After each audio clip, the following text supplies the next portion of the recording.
Hi, everybody. Sorry I'm late. Hi, Dan. Hi. Not a problem. But I will call our meeting to order at 6:03, and Laurie DiDonato is here, and Dan, It is here. Thank you. and Gillian Budine is not here. She was unable to attend. And should we give the Salem Select Board a chance to call to order for their They side of things? they did that when you were calling, Dan. I Oh, told okay. them they could do that. Oh, nice. Okay. But you did make me think that it would be good to do a quick round of introductions, so everybody knows who everybody is. So I'll just call names and people can just say who they, their affiliation. So again, I'm Laurie DiDonato, Chair of the Wendell Select Board. And Hugh. Mackey, Chair of the Select Board, New Salem. Okay, and I'll do, I'll do Dan next.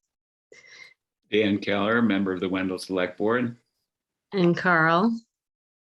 Carl Sepla, the other half of the New Salem Select Board. Okay, and Glenn. Glenn Johnson, USAD, coordinator for Town of Wendell. Okay, and Kathy.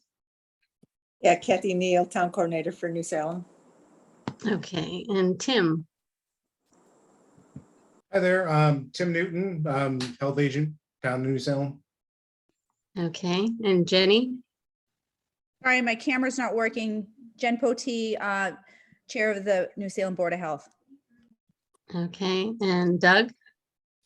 Doug Tanner, I'm the financial coordinator for Wendell and the member of the Finance Committee. Okay, and Kelly. Hi, Kelly Sullivan, Principal of Swift River. Okay, Jennifer. Hi, Jennifer Coquine, Superintendent of Irving Union 28. And Beth. Hello, Beth Urvidi, Wendell New Salem School Committee member. Okay, and Marnie. Marnie Ashburn, I'm resident of New Salem. Okay, and Dan Leahy. Hi, I'm Dan Leahy, Chair of the Open Space Committee in Wendell, and I'm here for a matter that's further down on the agenda. Okay, and Eric. Eric Leon, I'm a Senior Project Manager with Tie and Bond. Okay, and Sarah. Hi, I'm Sarah. I actually work for the Board of Health, but I'm here tonight in my capacity taking notes for the Montague Reporter and maybe doing a story for them. Excellent. Did I miss anyone? Okay, good. So Tim, I think I'll let you lead the first part, which is about Swift River water. All right, well, it's great to see you all again. We've been very busy. Ty and Bond, myself, and Henshaw Well Drilling have all been involved in the project trying to figure out how we're going to remediate the PFAS problem at Swift River School. To that end, we've asked Eric to join us tonight. I don't know if you all saw the PDF that was sent out to the group about the alternatives analysis that's been conducted by Ty and Bond. Really, the star of the show here is going to be Eric. Eric's got the alternatives analysis ready to go. So Eric, if you're ready, I'm going to go ahead and turn it over to you. Okay, Tim. Let me pull up the slide deck and share the screen. The slide deck shows up, but I'm looking for the share button. Hang on. You need to be the host. I just made multiple participants able to share, which I thought was something that needed to happen, but I don't know if that made a difference. I don't think you need to be host. Is it working now? I'm going to make him a co-host. I think that will help. Okay.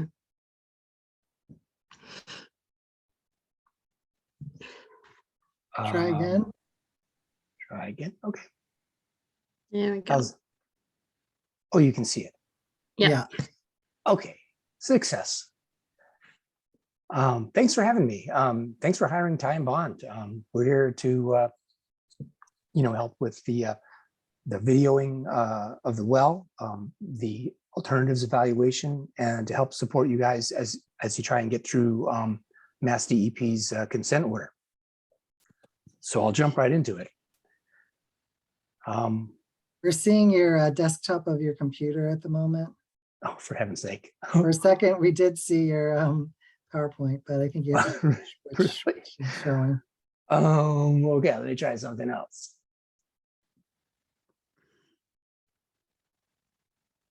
How about I move this over here?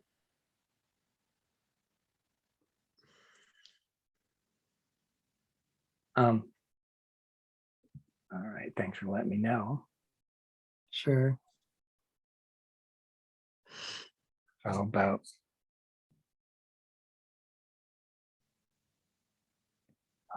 I get over to here?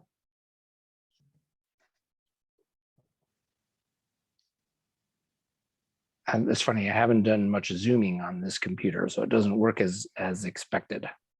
I think let me try something else.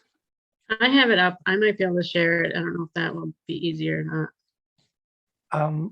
I got it. Here we go. How's that? Yes. Yes. Okay. So you're just not We can't see your face, but we can see the presentation very clearly.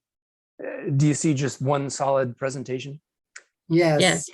Okay. Well, you'll see my face later, I guess. That's Wish, fine. but in the interest of time, we'll keep going. Great. So what is PFAS? I think you've heard a lot about this. The toxicology and the policy issues on this are deep. Let me cut right to the chase and just get to the point where we know that the PFAS levels in the Swift River School well are about twice what Mass DEP requires, and they have a consent order, enforcement order to try and get a long-term control plan in place. There's some deadlines associated with that plan that recently came up. Just their most recently changed or amended consent order called for 2 progress reports and then the long-term corrective action plan by September 30th. The end of okay, we got the progress report number 1 in by the end of July, and I'm not sure if you all got it. Maybe you did, but some of the information this evening is the same as what's in that report, but there's more tonight.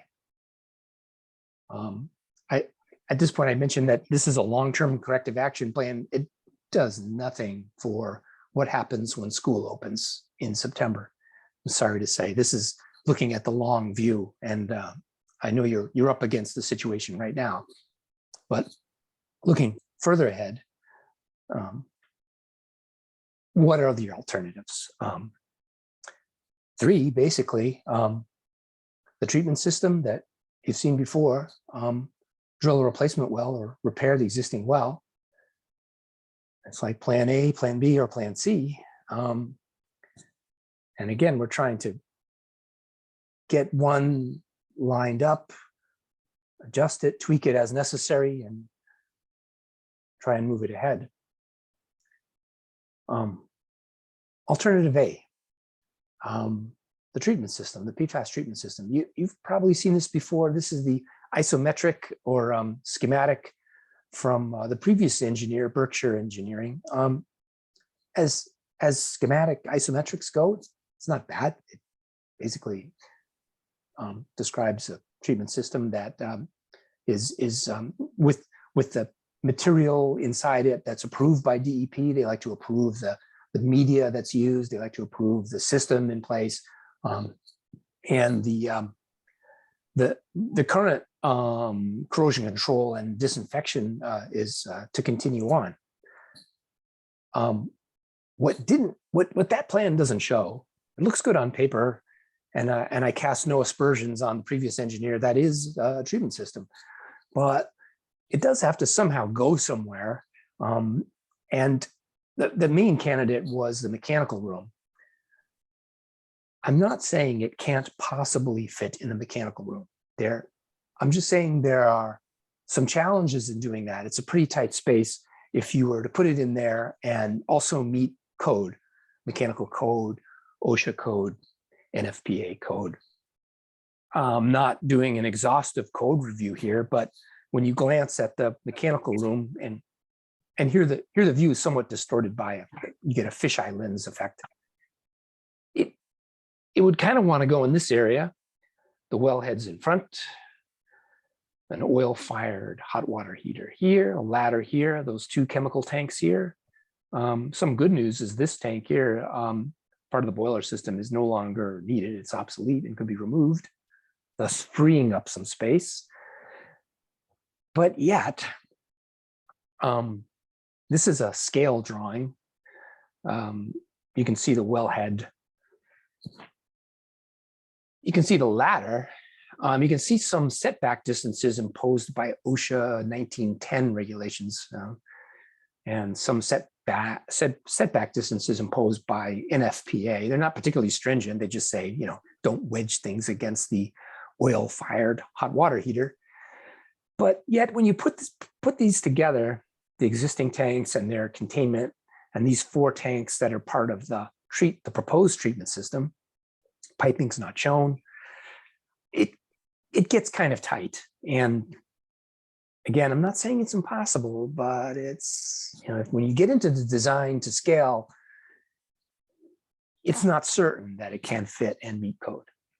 An alternative that we don't prefer, but an alternative would be to try and put it in the music room closet, where there is also already a 660-gallon hydropneumatic tank, figuring, well, there's already water stuff in the music room, put more water-related equipment in the music room. It would be, it'd be sad to do that because this is a school and we don't want to take space away from education. But perhaps we'd be forced to if this alternative is chosen. Here's a high-level view of the situation in terms of risk and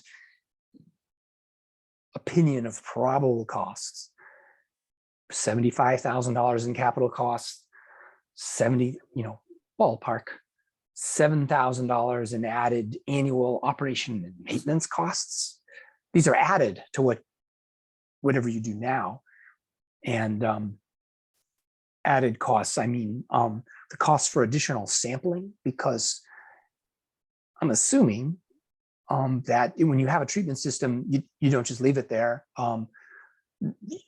Typically, you have to monitor its performance, and you might monitor the water coming into the treatment system, the water in between the 2 PFAS tanks, and the water immediately after the second PFAS tank. And should you find PFAS concentrations breaking through the first tank, it would be a signal to change the media in some way. And this media is not cheap. I got a price quote of $450 per cubic foot from Purolite. Maybe the costs are trending down because people are looking to make it cheaper, but I'm just saying that's what we have now.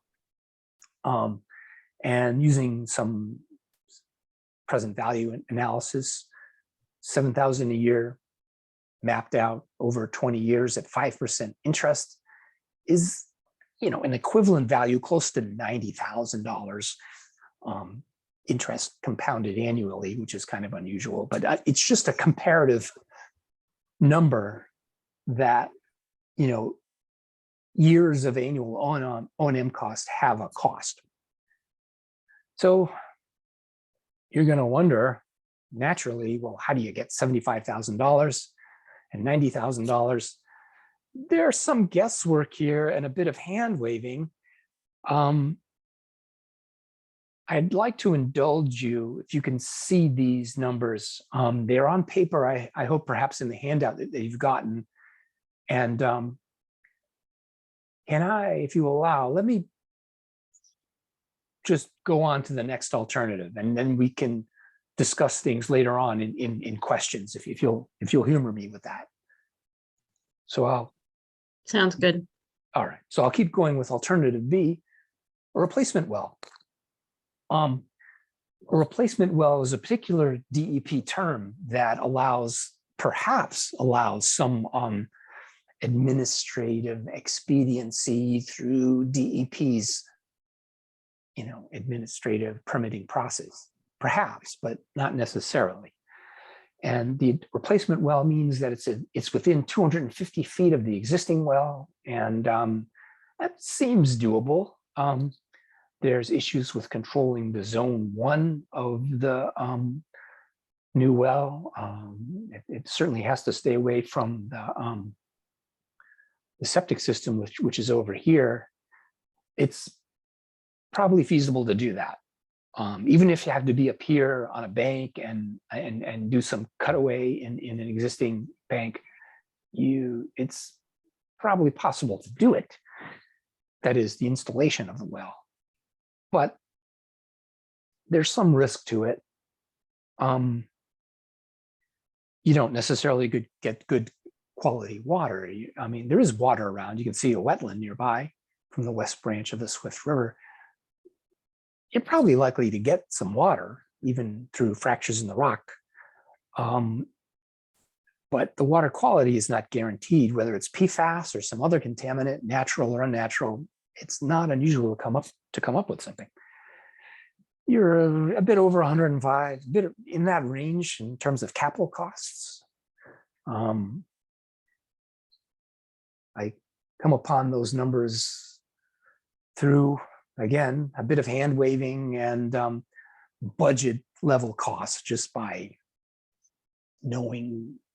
feeling out that certain steps would be necessary and certain costs would be associated with them. Puts us in the ballpark of like a phase 1 and a phase 2 going the full permitting route that you see from DEP. Maybe they'd allow less it's at their discretion. Maybe there's a shortcut to doing this that DEP might allow. Maybe they'd say, go ahead and drill a well that's your full-on 6-inch well. I suppose they would do that, and let's expedite the permitting in some way. I'm not assuming expedited permitting. The engineering and permitting cost would go down, but not by that much. And so once again, I'd ask your permission to move on from this, and we can look at that again in more detail when we get to the end, as you wish. Sounds good. Okay, so here we get to kind of the interesting one, repairing the existing well. And we did TV the well.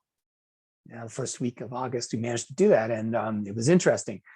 But the first thing you have to think about when repairing this well is to realize that it's in some tight quarters there. And mainly, you have this overhead obstruction brought about by the furnace in blue to the left. And I'm not a mechanical engineer. I'm more of a water, sewer, sanitation guy, but you don't just casually move the piping and furnace chimney casually. There's some thought has to go into that, and you might want to do it when the weather's warm if it knocks your furnace out of service. That said, we TV'd the well. And so here's the existing conditions with a little picture of a screenshot of the well. And sure enough, the well casing goes down to about 21 feet. That's most likely through the overburden. That's where we think the overburden is. And then we get into rock. And hey, there's a fracture at 23 feet. And the TV camera with the well pump going to suck the well water level down below it so we can have a dry view shows that fracture. Here it is coming in at about 12:30, 1 o'clock position in this photo. And in the video, you see it kind of trickling in a fair amount, 5 gallons per minute or something. There's probably other fractures deeper down, but the camera wasn't really able to pick it up on accounting because of, I would call it the shower effect.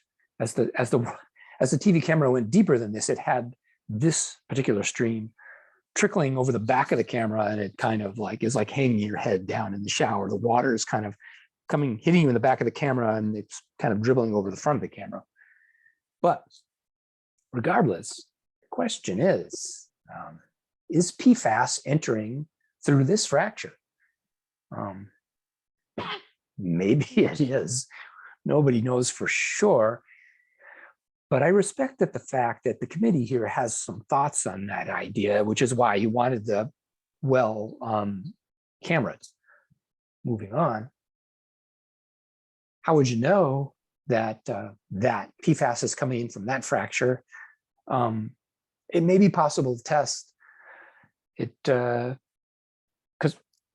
I mean, it may be something more elaborate than a Dixie cup on a string. You know, I wish it were that simple. And who knows, after tons of analysis, maybe it is that simple, but I wouldn't assume so.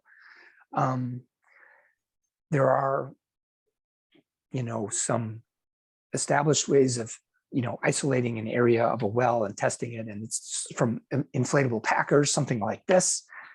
I can't tell you that there's a, you know, I don't have laid out a specific protocol. There are some that we can consider and think about and kind of make sure that we're not contaminating the test with the equipment that we would use. And it takes a bit of thought from and some considerable tradecraft from a well driller to consider how to do this, but it can be done. And if you did, and if it turns out that you're pretty confident as a result of that testing, or somehow that PFAS is coming from that fracture, you could reline the well, which is doable. It's not impossible. There's a Jaswell seal that goes below the fracture, and that's shown schematically here. And then a new lining comes down, and new cement grout comes up to the top of the well. And viola, you've got a relined well, but this fracture isn't pouring into the well. Kind of cool. It's been done before. Dan Henshaw has done this before in Chesterfield, I know for a fact, in one case. So high level cost, here's something over $100,000 of capital costs. The risk's a little high here in terms of the pathway to get it, how much detail and analysis will DEP want? It's how much will they insist upon? It's their call, and we're not them. So when I say risk, I'm talking about schedule risk. I'm talking about, you know, will they even accept it? We don't know. We could try. How do I come up with these costs? Again, I have a bit of hand waving and ballpark cost adding up to another ballpark cost.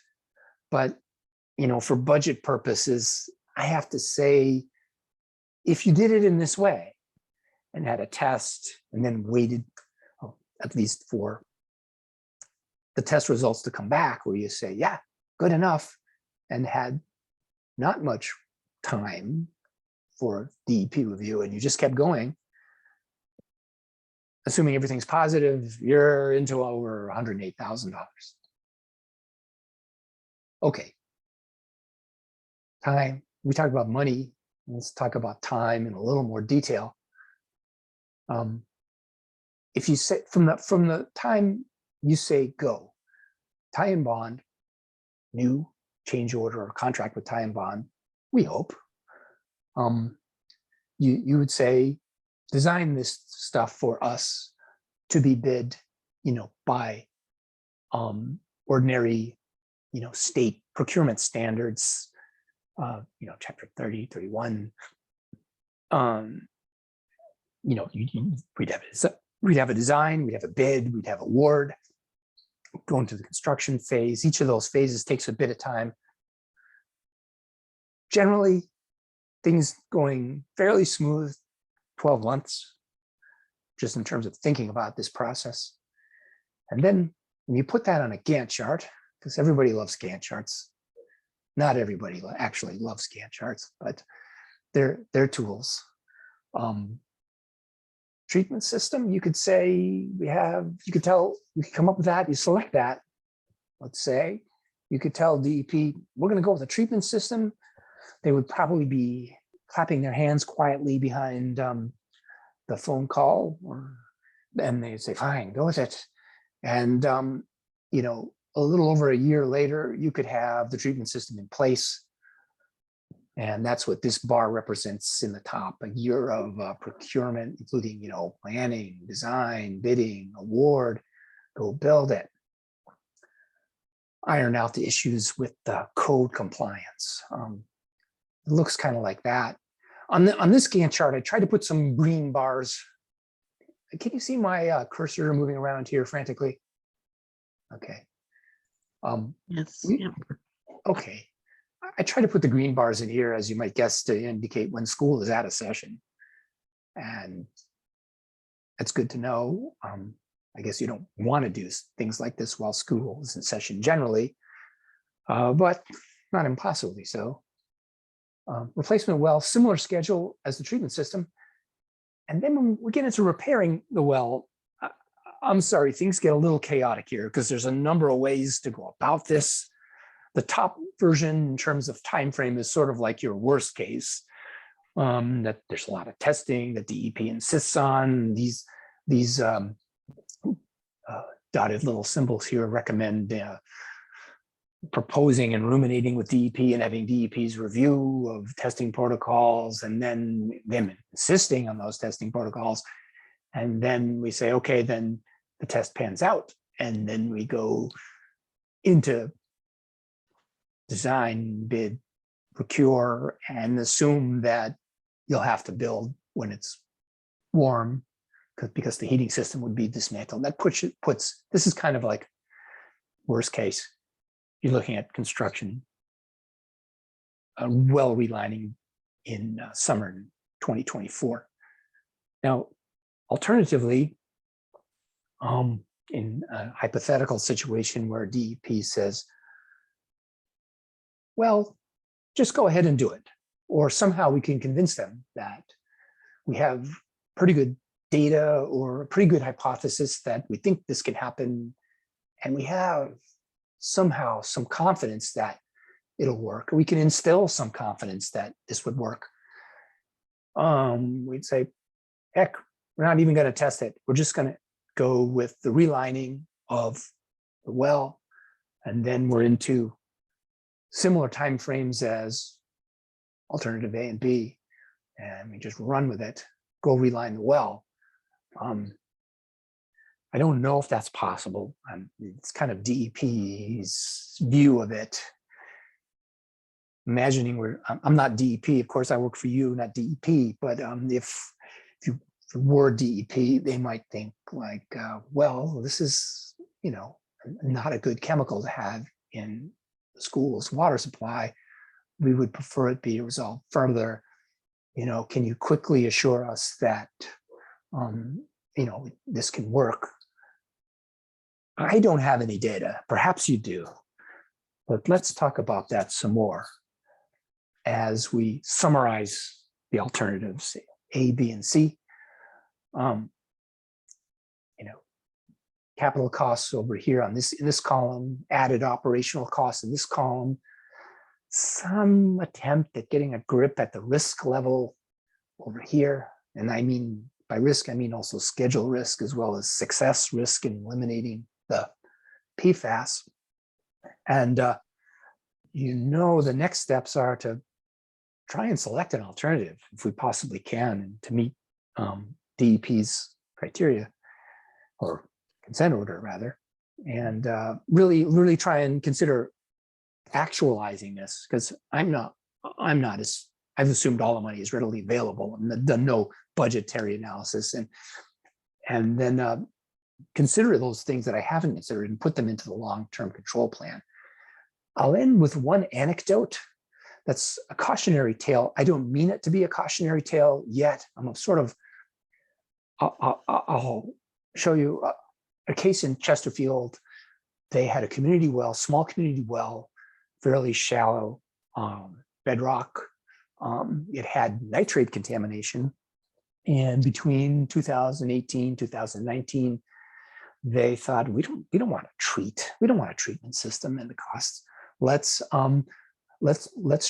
line the well. So they did a well lining exercise, and Dan Henshaw is familiar with this. He has excellent trade skill. It's been in the family. He did it. It wasn't any fault in the trade skill, but it still didn't succeed in eliminating the nitrate. They went to plan B. They drilled a replacement well not too far away. No, it didn't have nitrate contamination. It had other types of contamination that needed treatment. So I mentioned this anecdote, just to illustrate risks that can happen when you're dealing with groundwater. And I'm not saying it's impossible. I'm not saying it could be successful, but I'm trying to instill a picture that it's not always successful. So with that, do you have any questions? And if the questions require me going back to the financial slides, I'll stay in this mode and switch back to them. Thank you, Eric. That was really, really helpful. I have a couple of questions. Doug's been putting them in the chat, and then if people can use the raise hand function, that might be the easiest way, because then we can keep on this slideshow if we need to, and I can still see. Right now, I'm only seeing one line of people, so I can't see you if you're waving. One thought I had, is it possible to collect water from that first leak and just test that directly to see if it has PFAS in it in a quick way? In a quick way. And maybe this is, for the sake of brevity, you could call this the Dixie cup on a string approach. And I mean that as kind of a joke, but it's not really a joke. It's just like putting something down there. It may be. And I don't know, I think you've already alluded to this, but you don't have any expertise to know whether it's more likely that the PFAS is coming in from one of these leaks versus just contaminating the groundwater. I don't know, but I understand people on your team may have a hunch based on the way salt contamination has behaved in the past. Yep. Right. All right, I'll ask one more of my questions. What you had said we could find, it might not be that hard to find a site for a new well, but I thought in the past, we thought it wasn't going to be possible to find a new site for the well, and we might have to go to like a neighbor's property. Is there new information on that? I don't know if maybe Tim knows more about this too. I do not. I'm relying on Eric's expertise here. Okay. Well, absent a really a constraint that I haven't seen, it looks like a replacement well could go. Of course, DEP could always veto it and say, now it's not a risk-free pathway. I mean, you do have setback from the certainly setback from the septic system. There are issues about the zone 1.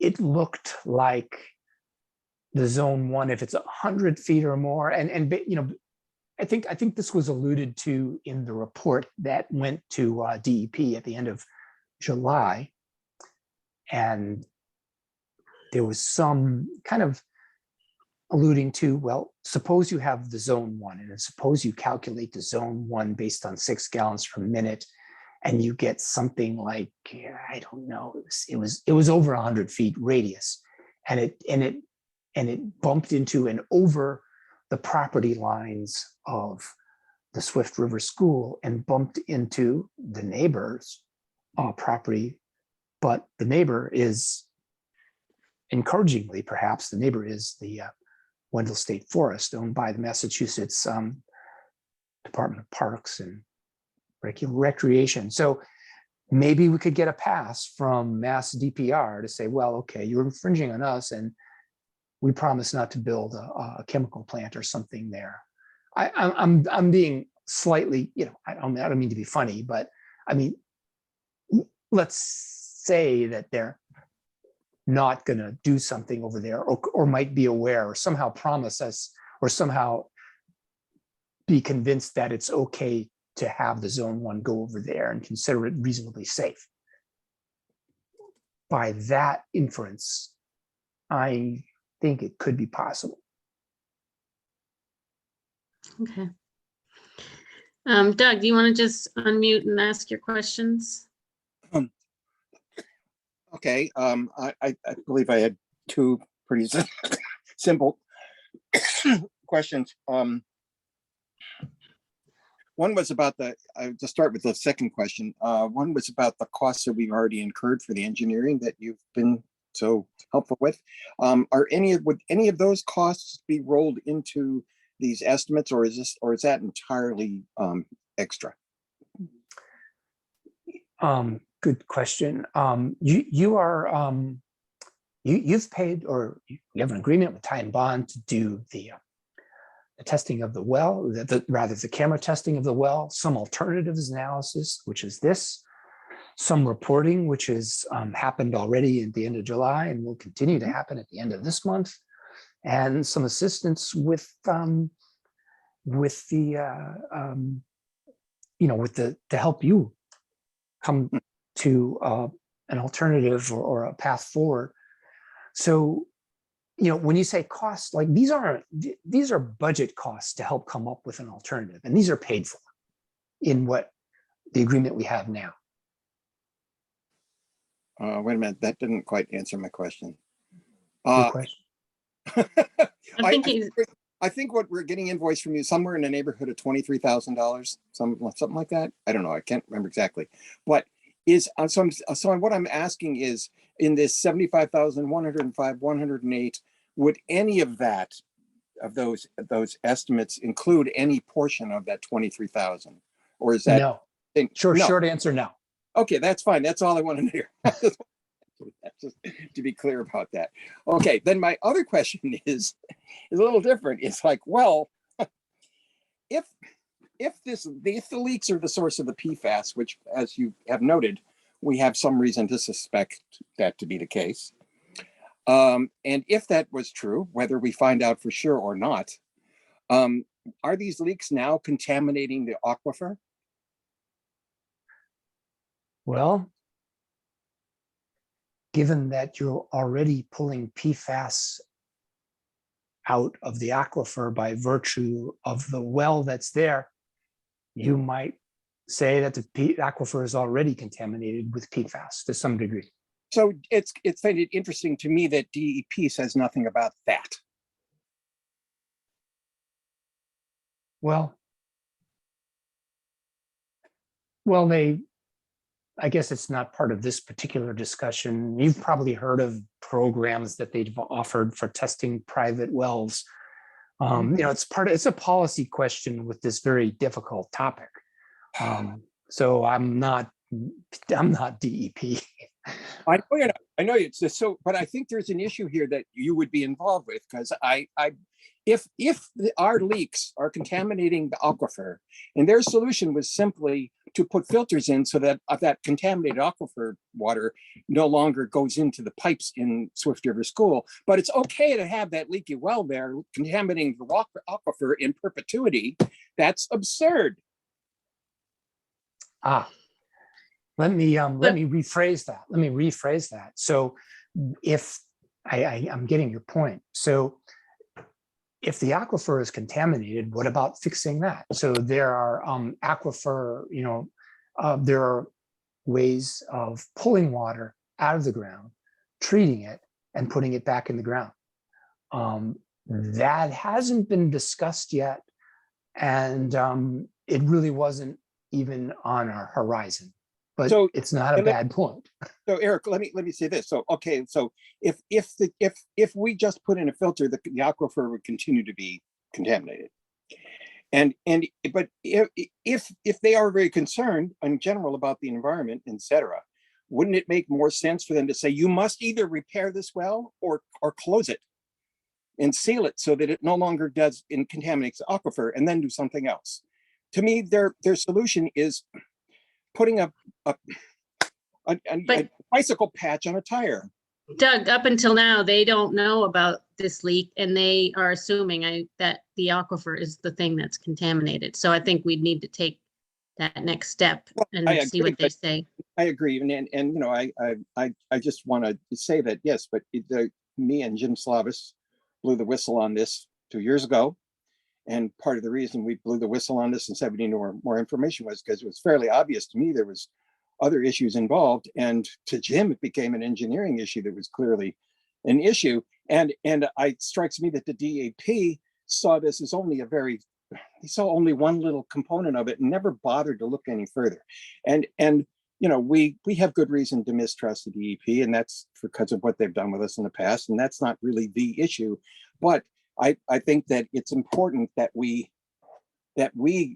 alert them and address these issues with them in some kind of way that it gets dealt with in some comprehensive manner, even if we have to drag them to it, which we have. All right, good. Thanks, Doug. Carl has his hand up.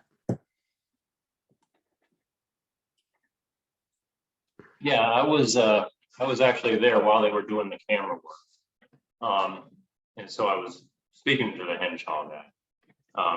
One of the things that hasn't shown up is that while doing the camera work, he thought there was also a leak at the 30-foot mark. And he explained the process for testing. You'd have to put in those inserts, you know, above and below each leak, pull water out of that area, test it. Now it's a 200-foot well. So everywhere that there's a break, you'd have to repeat that process. And so the thing is, you can't assume the 23-foot mark is the leak or is the PFAS problem. And there could be several of them. So, and the question is, you know, he was saying, his opinion was it will cost more to do just the testing than it would be to solve the problem. So, you know, so just remember that if there's 20 leaks down this 200-foot long well, we'd have to isolate each spot and test it all the way down. Yep. That's a good point, Carl.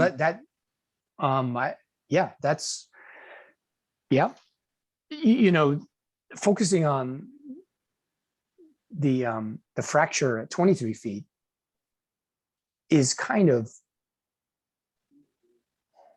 supporting as there's an underlying thought behind that probably needs to be brought out. It's sort of like there's an underlying hypothesis that, okay, maybe the PFAS originated from something spilling just through ordinary maintenance in the school, and you know, the nature and extent of it is such that it's moving from the top down, and it's more likely to be in the top and the bottom than the bottom, and so maybe it's more at the top. But to your point, it's not necessarily so. And again, I think it points to the risk of the well lining approach, which may not And would work. each additional leak, so this cost of 108,000 is only to fix one leak. So if there are additional leaks, that I assume that cost would go up. Yes, and yes, yes, and also, I mean, these aren't just leaks; these are fractures, which you want in a bedrock well. Such this is how the water gets into the well, and you can't seal them all off, or you just wouldn't. You'd have a dry hole, and it's already not a very high yield well. Okay, Jenny. So I've been on the Board of Health for 18 years. We have had high sodium at Swift River School. Kelly probably can tell you where we're at right now. And I don't want to go back, but I'm going to. We offered Swift River School in 2017. I have a quote from Henshaw. We offered for a camera to go down. It was rejected. Sodium was in high levels then and prior to that. And that's why we offered it. So there's history of contaminants, not just PFAS, but sodium. How did that get fixed, Jenny? It was never fixed because our offer to send it down, a camera down, was rejected. The sodium levels are back to normal because the town made the road a low salt area. And then we had Wendell took over the sanding and salting of the driveway. And so we don't have high sodium levels anymore. Okay, great. Thanks, Kelly. Hugh. My question would be, where there's multiple cracks, is the current well, I suppose, even after it's sealed, is there potential that it will continue to collapse? And what is it? Is it the pipe that's damaged? Is it, root damage? You see where I'm going? Is like, if it's deteriorating, will lining it prevent it from deteriorating further, or is it just going to collapse around that lining? Oh, I just stopped sharing the screen. I'd like to That's show you a okay. graphic. That's okay. I'm Well, gonna go blank again for a while. So.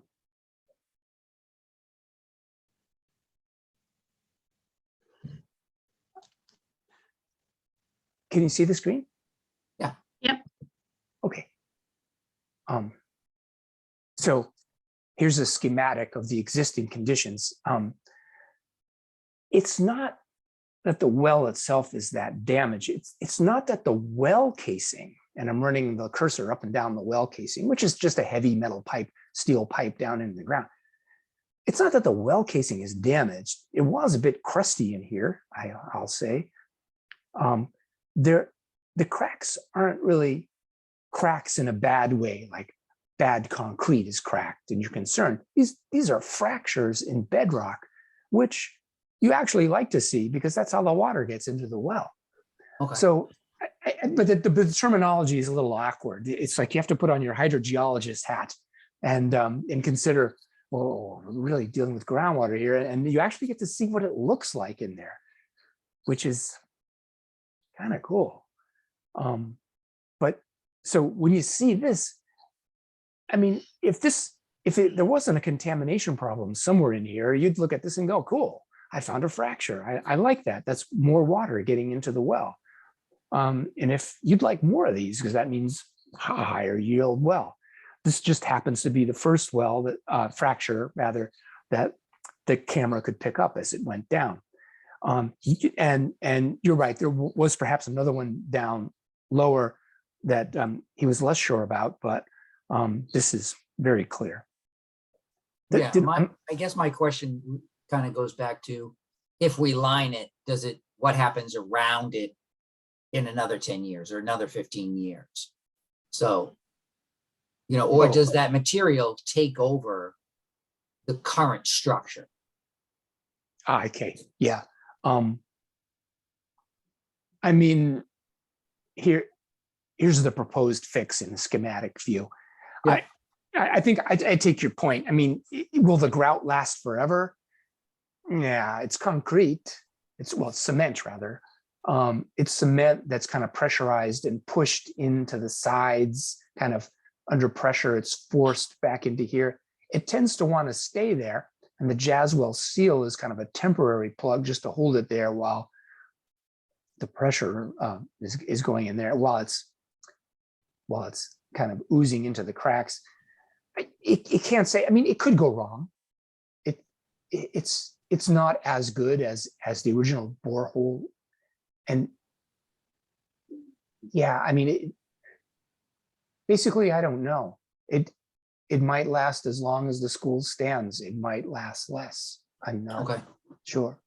That's just helping me evaluate all, you know, the three alternatives is, you know, what happens around it if we seal it.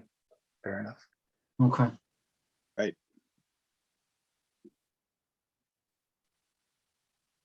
Any other questions for Eric on this? I have one more. Sure, Doug. Say, Eric, so if we were to, so again, like Hugh said, I mean, in pursuing the various options, our understanding is we might be able to get easements or even have the well drilled on a neighbor's property. Is it possible in the process of deciding if we decided we wanted to pursue a new well, is one location better than another? I know nothing about how you look at wells, so you know, is there any kind of an evaluation of one site versus another site as they don't get the probability of better work with the zone, etc.? Just on the surface level, you know that downstream of the septic system, close to the septic system, is a no-go. And then, you know, in terms of siting the well, I mean, I've heard that, you know, there was some possibility of having it on a neighbor's property, which was interesting. I mean, I've heard that, but I kind of left it off my horizon in terms of this analysis. I kind of thought of it as an approach with a replacement well, and that path of where DEP might offer some administrative relief, but without a lot of maybe electrical resistivity measurements, things like that, without a hydrogeologist getting in there and really, or a good well driller, you know, just a real experienced well driller and or hydrogeologist looking at it. From here, one site's as good as another. I couldn't advise any better than that. Okay. The only one reason I ask is because it's consistent with what I was saying before about DEP. So the first person who came out and looked at it from DEP said, "Oh, you can't drill a new well. You don't have enough land." Second person came out and said, "Oh, but you could use an easement or something. It's possible to do it." And then that's the same person who also said, "Well, you know, maybe it's a good idea for you to pursue some other options beside the filter and do some investigation." So, I mean, maybe the easement, if one's necessary, the easement would come from Mass Department of Parks and Recreation, which is part of the abutting property to the west. Mm-hmm. If they're generous, you know, they could be a little generous. Okay, we have a couple more questions. Dan Leahy. Yeah, question for Eric, a couple of questions. So you mentioned a hydrogeologist. So who is the hydrogeologist on the Teagan Bond team? At this moment, we don't have a hydrogeologist who's doing hydrogeology. We're doing like water, we're doing basic water sanitation. Yeah, because you know, this is not my area of expertise, but when you talk like hydrogeologist and hydrologist know how water moves, et cetera, et cetera. And, you know, when I hear about the potential for a new well being drilled there, do we know what the water quality and quantity is there? On one of your slides, I think it was parcel 169, which might be an adjacent property, and there was a neighbor residence. Do we know what the quantity and quality of the water is at the neighboring property or in the general neighborhood? And you know, that seems, you know, I still don't understand, and maybe somebody could mention this again. What is the source of the PFAS? And then So that, I'm curious about that, but I'm really thinking that a hydrologist needs to be involved in this process to understand these options, especially around drill a well, replacement well, or repair a well. Yeah, and I think at one point we were gonna try to get the neighbor to test their well. I can't remember who was gonna follow up on that, if we had had any success. That was one option in case, we have wanted to get any neighbors to test their wells just to see if we know it's in the aquifer. Lori, But, I did talk to the neighbors and in an effort to get that done, but very few of the neighbors are interested in testing their water, and we can understand why. mhm. Aha. Carl, do you have something to that, Carl, about testing the wells? Yeah, I don't live too far from there. The middle branch of the Swift River is about 30 feet that way. I did have my water tested and there was nothing. Okay, good to know.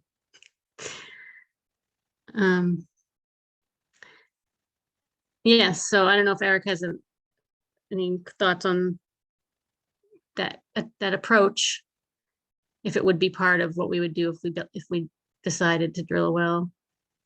Well, I know the uncertainty is a little uncomfortable, but in the anecdote that I mentioned earlier, it was a hydrogeologist who sited the well and it didn't come in. So, they don't know necessarily either. And so we're taking this at a fairly high level. We could get a hydrogeologist to look at it in more detail when we continue on, but we're just doing a broad level evaluation of this.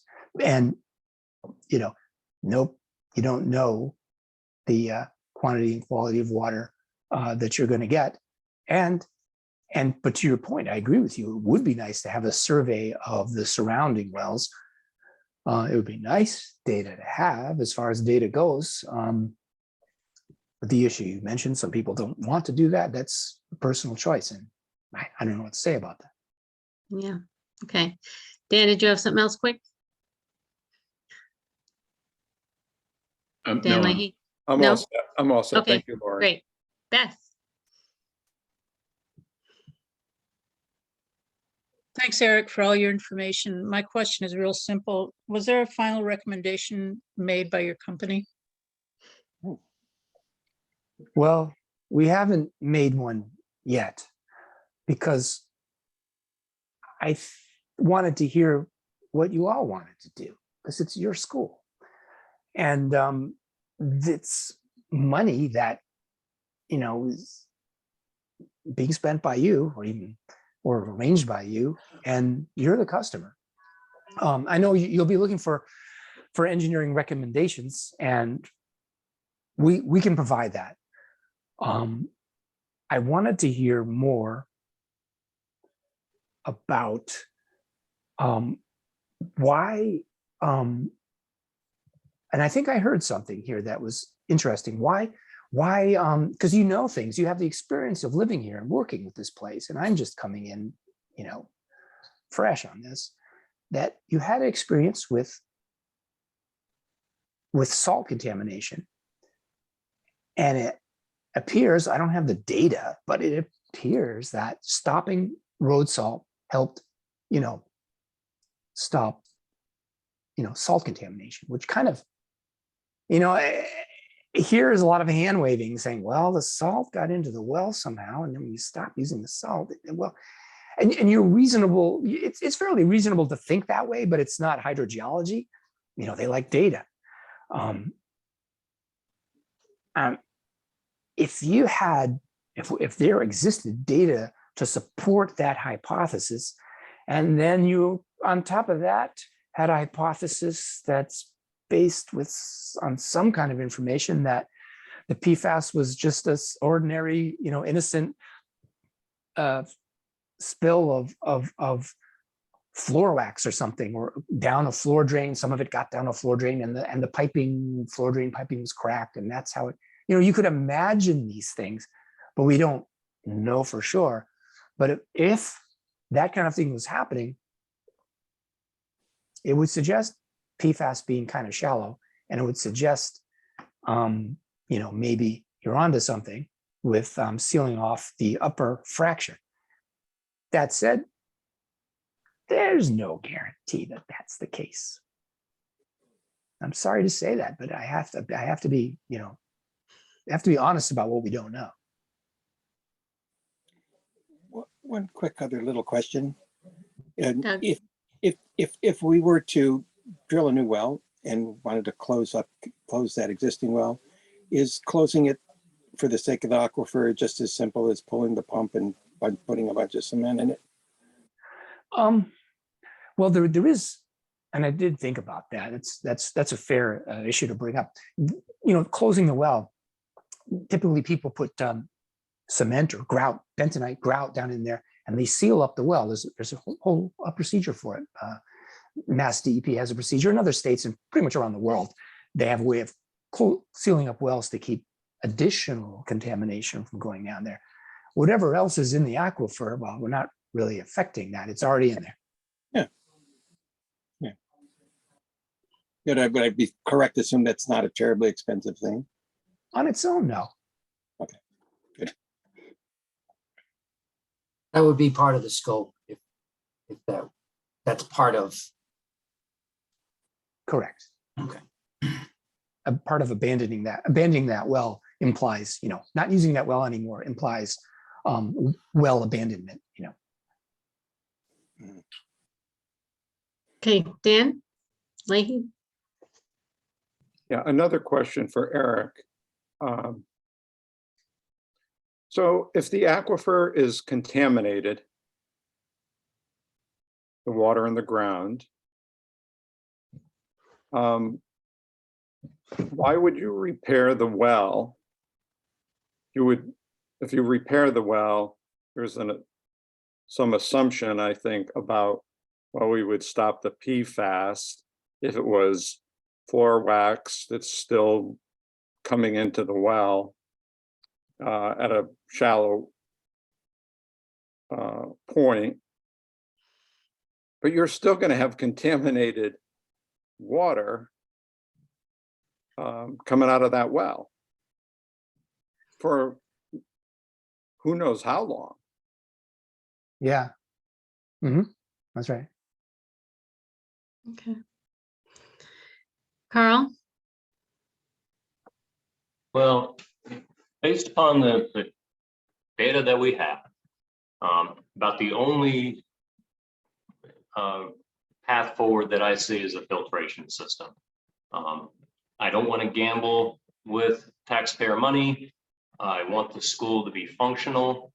There's a lot of interesting questions about the aquifer and things like that. And if we could get somebody in here to start testing the aquifer and come up with a lot of data, that'd be great. But I don't necessarily think that is entirely related to the function of the school. I'm trying to get the school online, and part of the risk assessment that has been mentioned involves the amount of time it would take to gather all this other information. And meanwhile, DEP is not necessarily going to have a great sense of humor about that.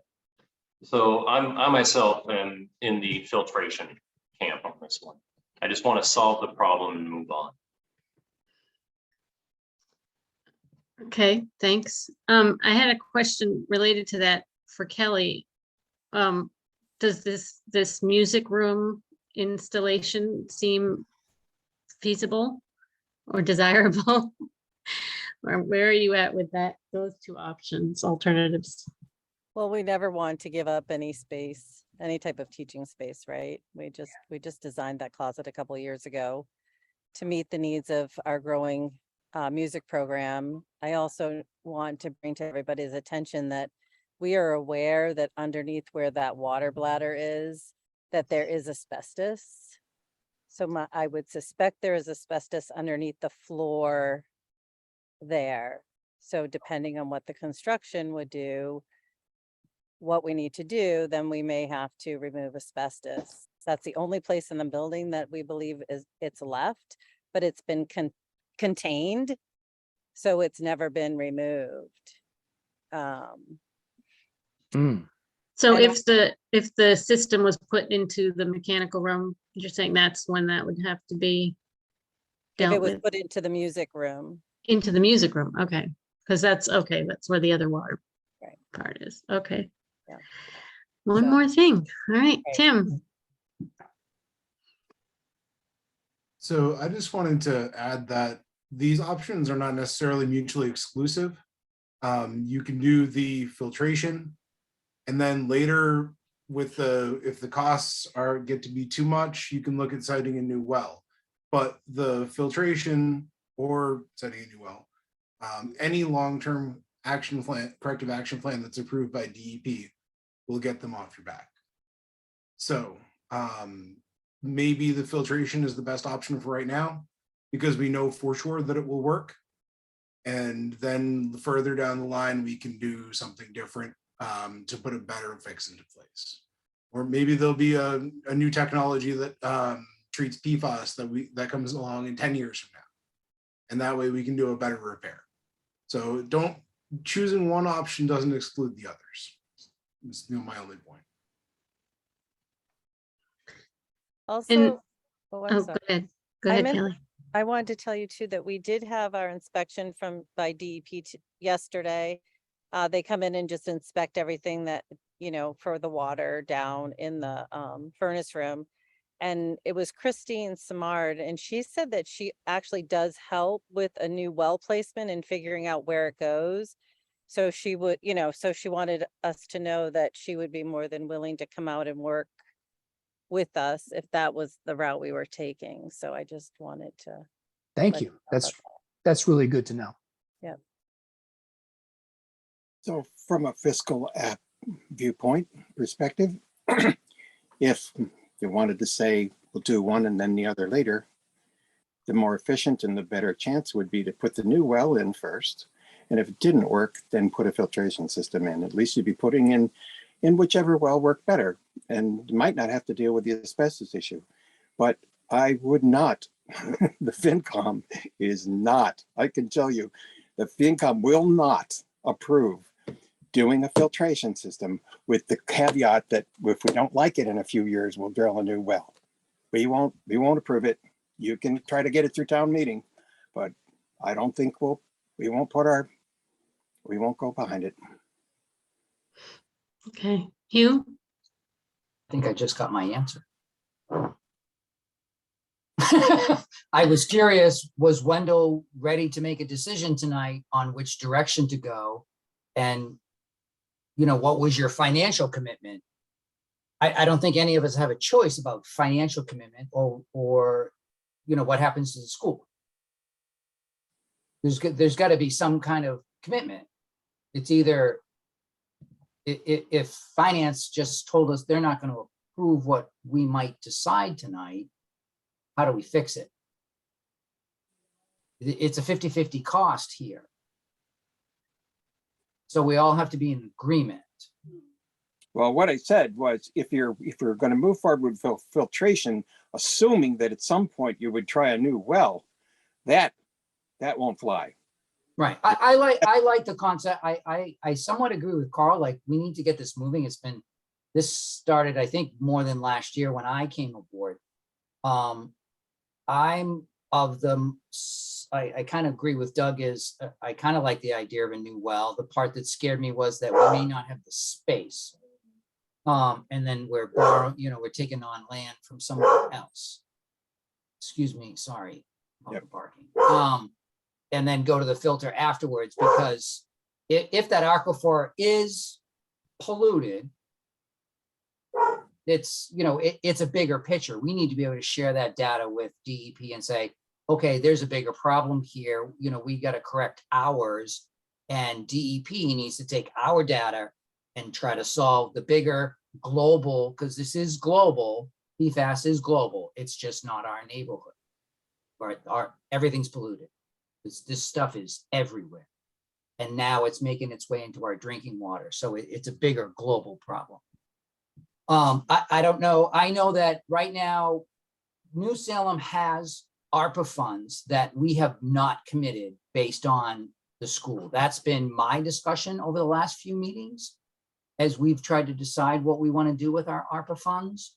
We've reached out to people and we have some ideas, but Carl and I's recent discussions over the last month is this is priority to us. That we're ready to, you know, we have some money that we want to commit, but we also need to know that we have a partner that's going to commit that to us. I mean, I guess we feel lucky that, you know, we do have this funding available that we can commit to that. I want to look at the long term. If I'm going to spend this money and this is free government cash, invest it in the school and get it resolved. That's my thought process tonight. I'll just spit that out whenever people want my hand to go up and say, move forward. I want to move this. And so I know what's in my pocketbook. I don't know what's in yours. I can answer that. Wendell can come up with the $60,000 or whatever it is from a variety of sources. We don't have to commit it from one place to another. There's a couple different places we can take it from. We have a comprehensive plan for using ARPA money, blended in with all the other things that we spend money on. As you probably know, highway expenses have quadrupled, not only because of damage, but because every project you do costs twice as much as it did before. But we're in a situation where we can do this, and we will do this as long as what we are asked to pay for is something that is a good investment. And that's the question. So I know from the FinCom's perspective that to us, the filtration was a last resort. If we are at that point and if the things fall apart with, if the repairing it is really impractical and the issue of placement of a new well is not as easy as we might have thought, we may come back to filtration, but don't think we'll go with filtration just because we want to get it done soon. We've put $3 million into this school. Dan Keller. Yes, I have to say that I agree pretty strongly with you and Doug on this. It seems to me that our facility engineer, Jim Slavis, isn't here tonight. I'm not quite sure why, but unfortunately, he couldn't make it. But I do know that he has strongly recommended against the filtration system. And I'm not an engineer, but he is. And I've heard his list of reasons why the filtration system could be a nightmare and extremely expensive. I also feel that starting from square one and drilling a new well has a sort of optimistic feeling to it that could very well prove to be a solution.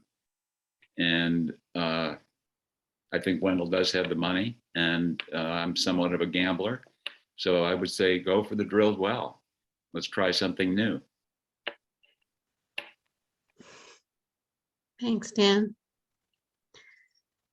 Dan Leahy. Yeah, I have a question again for Eric or anyone else who might know. So if Wendell proceeds with drilling a new well, is there a way that you can do something like a test well that might cost less to see if you've got good water? Because you're going, as far as I can tell from this presentation, you're going into the same aquifer. I'm involved in a similar situation where, whole communities looking to, develop a high yield well. And in that case, rather than drill a 10-inch diameter well first and then test it, they might put in a smaller diameter well, anywhere from, as DEP allows, as low as 2.5 inches in diameter. That is at the smallest diameter, but I'm trying to say that, yes, you can do test wells, but this is such a small well anyway.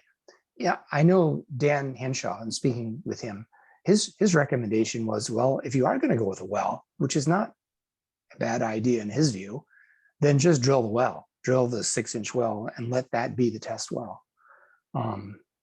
Because if you go through all the trouble of drilling, a 4-inch well, you might as well drill a 6-inch well.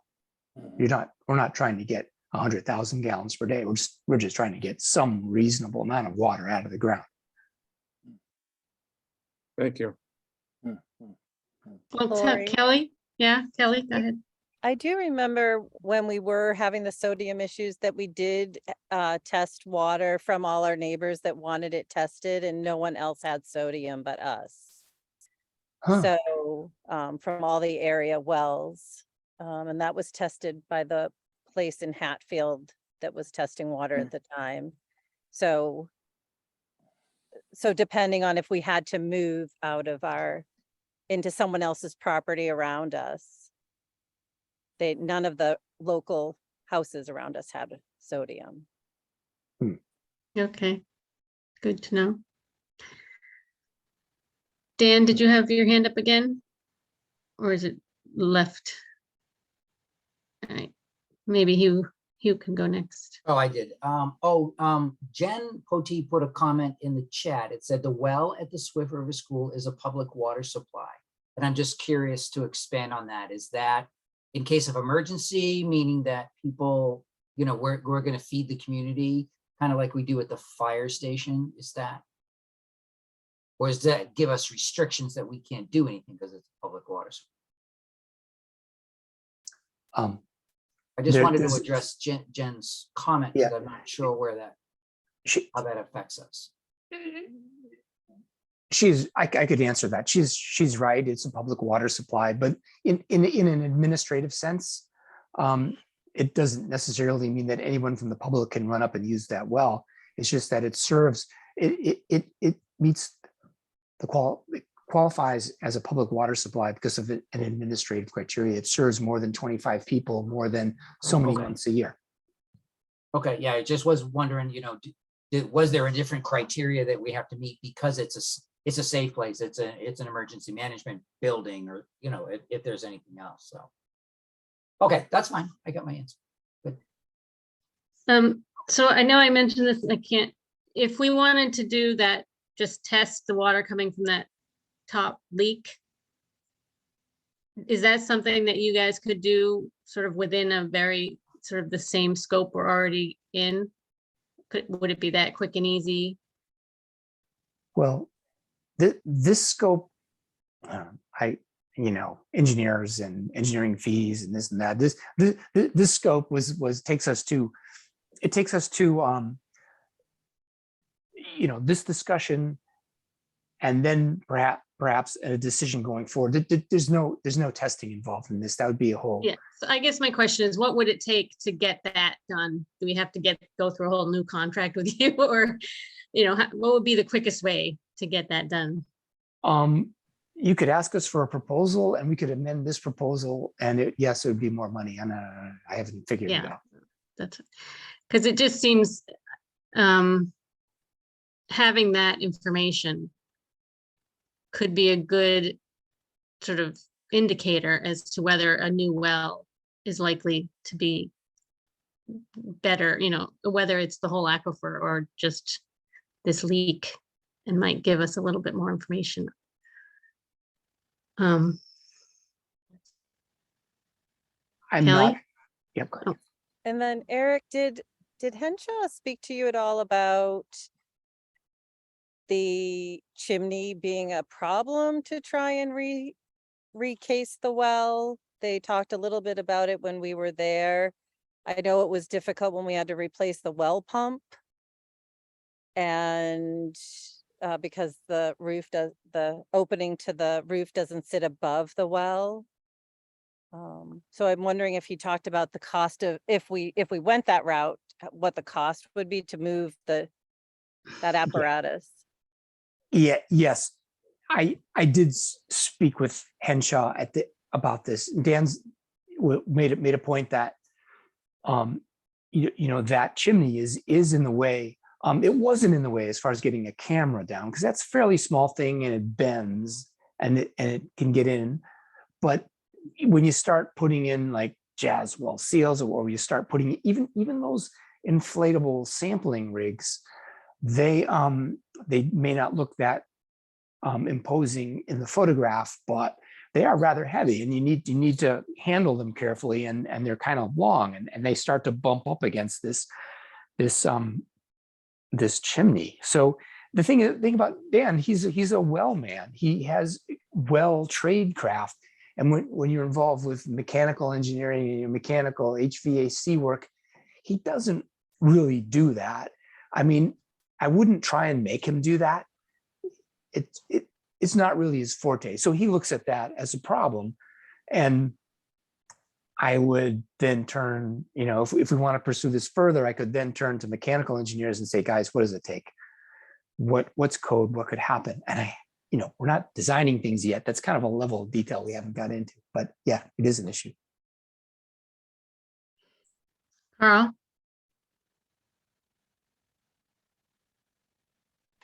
Yeah, so if folks want to seriously pursue testing for PFAS in the fractures, the naturally occurring fractures in the rock, then make sure we get an estimate that doesn't just check the one at 23 feet. I mean, because you could, if it tested 23 feet, you could feel great and find out that it's still contaminated at 30 feet. He talked about that process, and it was enormously expensive.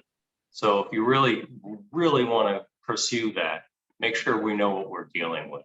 I would not recommend a proposal just to check the first fracture we found. I guess my thinking is that based on what Eric said, the lower you go, the more it's sort of just the same as the rest of the aquifer. I don't know.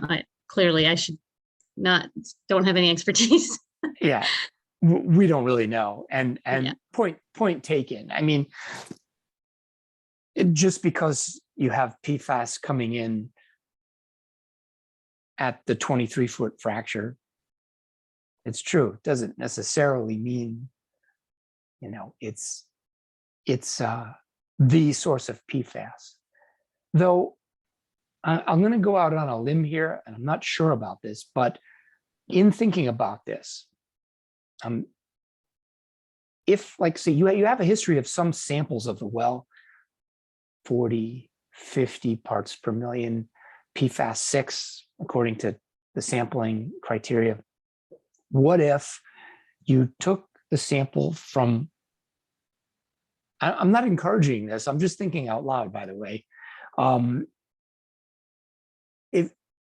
If you took a sample from that 23-foot fracture and it had very high, like levels of PFAS that were significantly, I'm not sure how to define significantly, but significantly higher than what's been measured there before, you might say, maybe it is the source because it's higher here and it's been lower in the aggregate water that's coming, if you can call it aggregate water, in the bulk sample that's being pumped from the aggregated water in the well.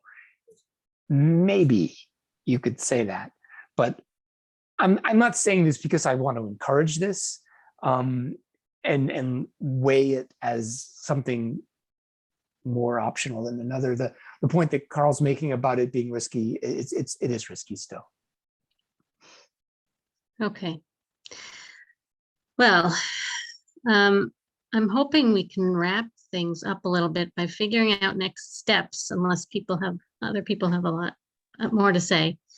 And from what I remember, you have to report to DEP on the 31st, which I think you probably just have everything you need for that. But then you probably need a decision in order to do the next step, which is the plan due on the September 30th. Mm. And I don't know if you needed that decision tonight, or if this was sort of to get things started and we would make another deadline for a decision. I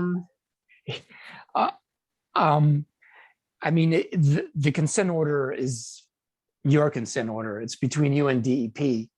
I'm assuming you'd like to keep them happy if you could. And then I'd say, if you have a decision, and I'm not saying this is easy, it's not that easy, and there's a lot of unknowns. If you have a decision, and say you render it to me somehow no later than the, Friday, the 16th of September, that gives me some time to hustle up and pull together the plan and make it nice and neat.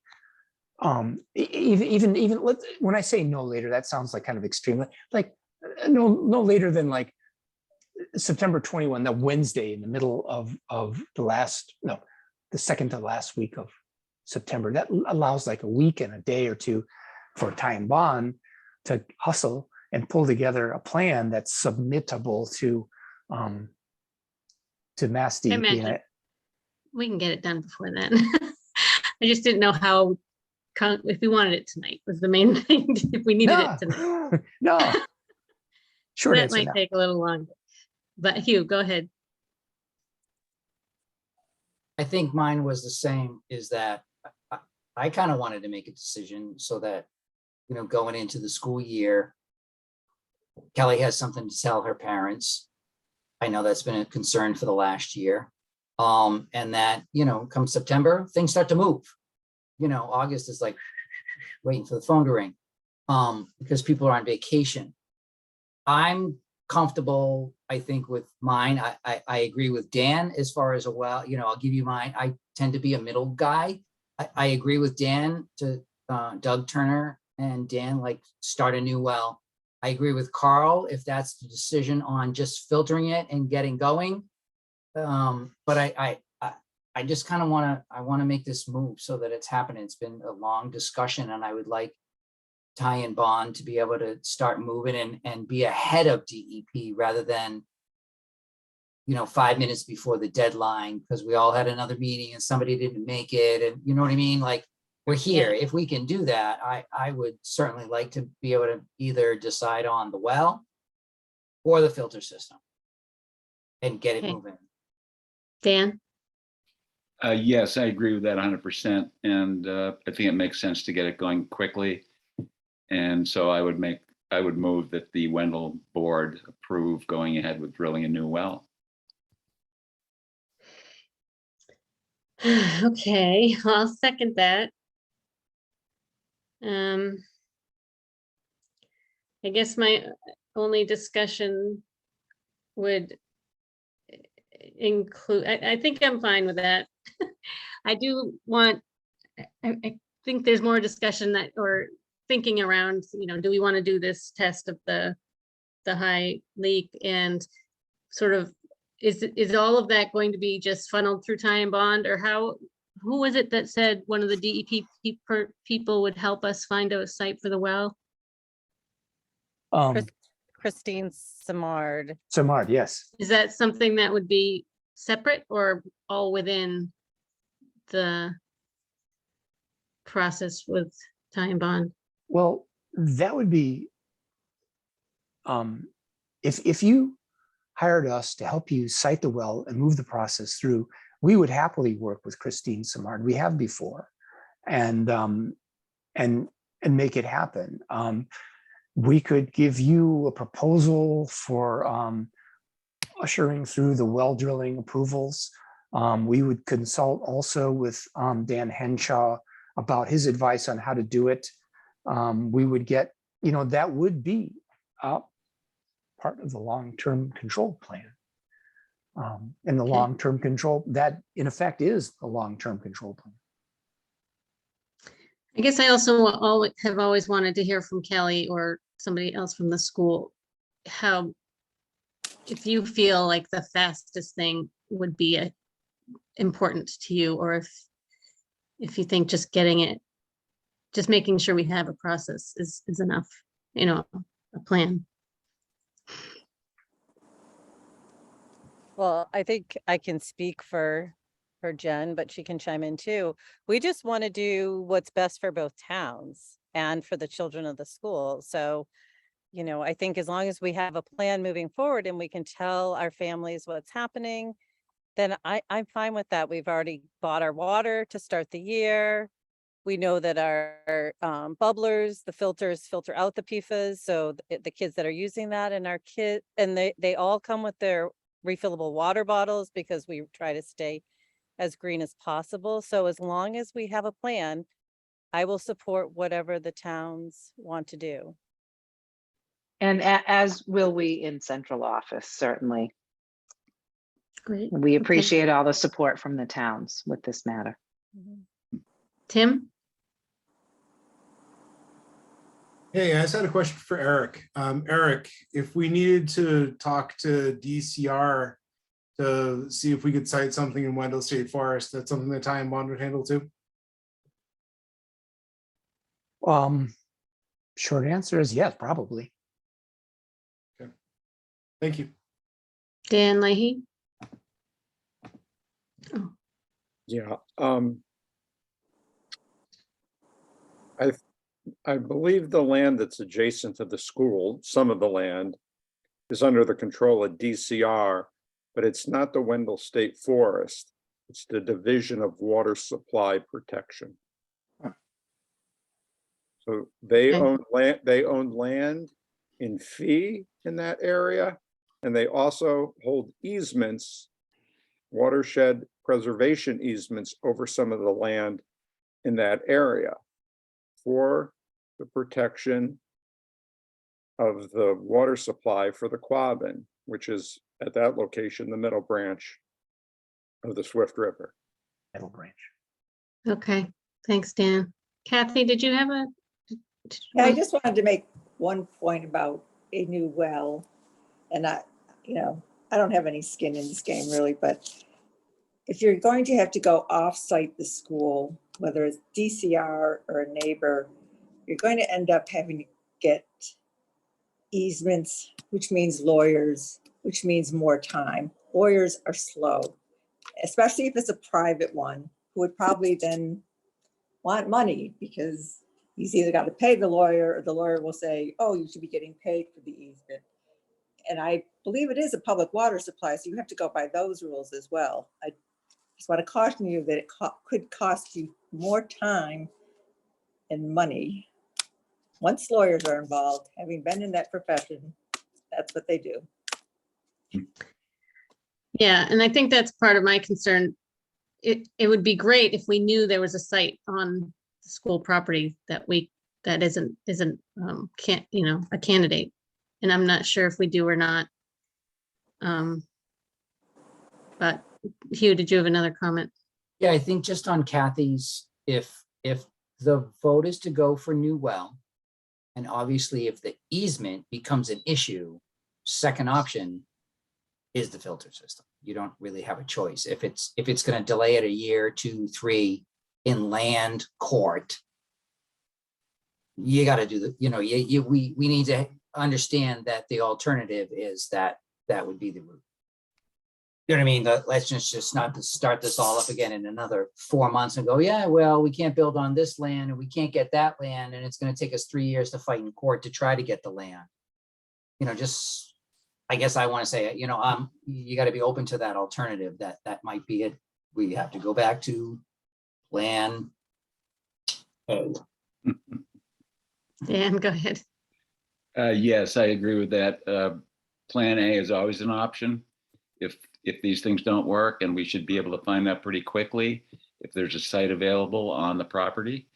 I think Eric's information has indicated that there very well might be a site on the property that is usable without involving the neighbors. But that needs to be more thoroughly figured out, and I think that can be done in a pretty quick timeline.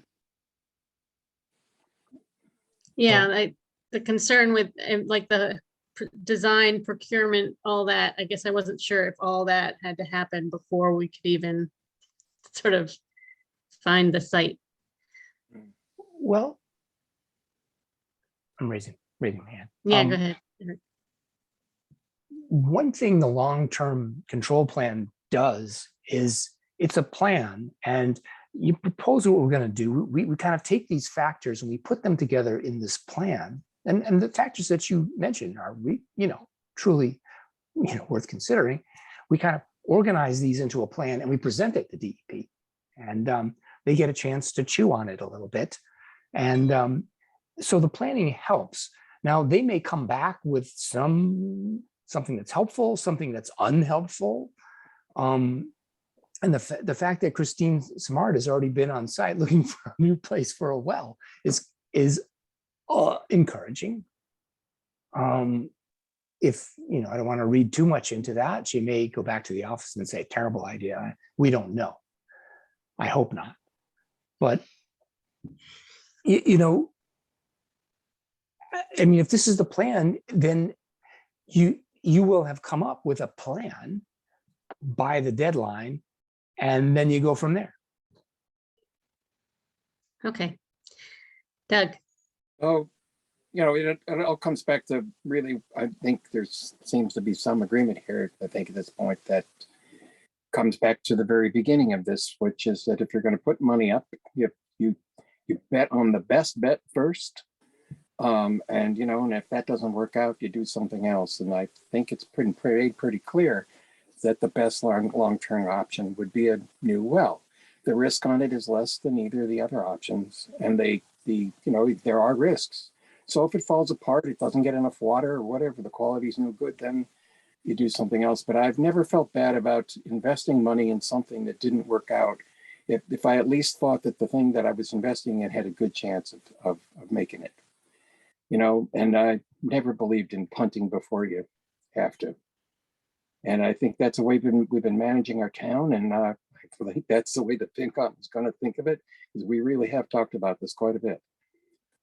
So we'll reserve something. It sounds like the safe bet would be something like $60,000 for our half of this, whichever way it went. And put that either build it into our ARPA expenses or build it into the town meeting that we're having in the fall, which is probably my preference. And we'll discuss it and just reserve it out of stabilization.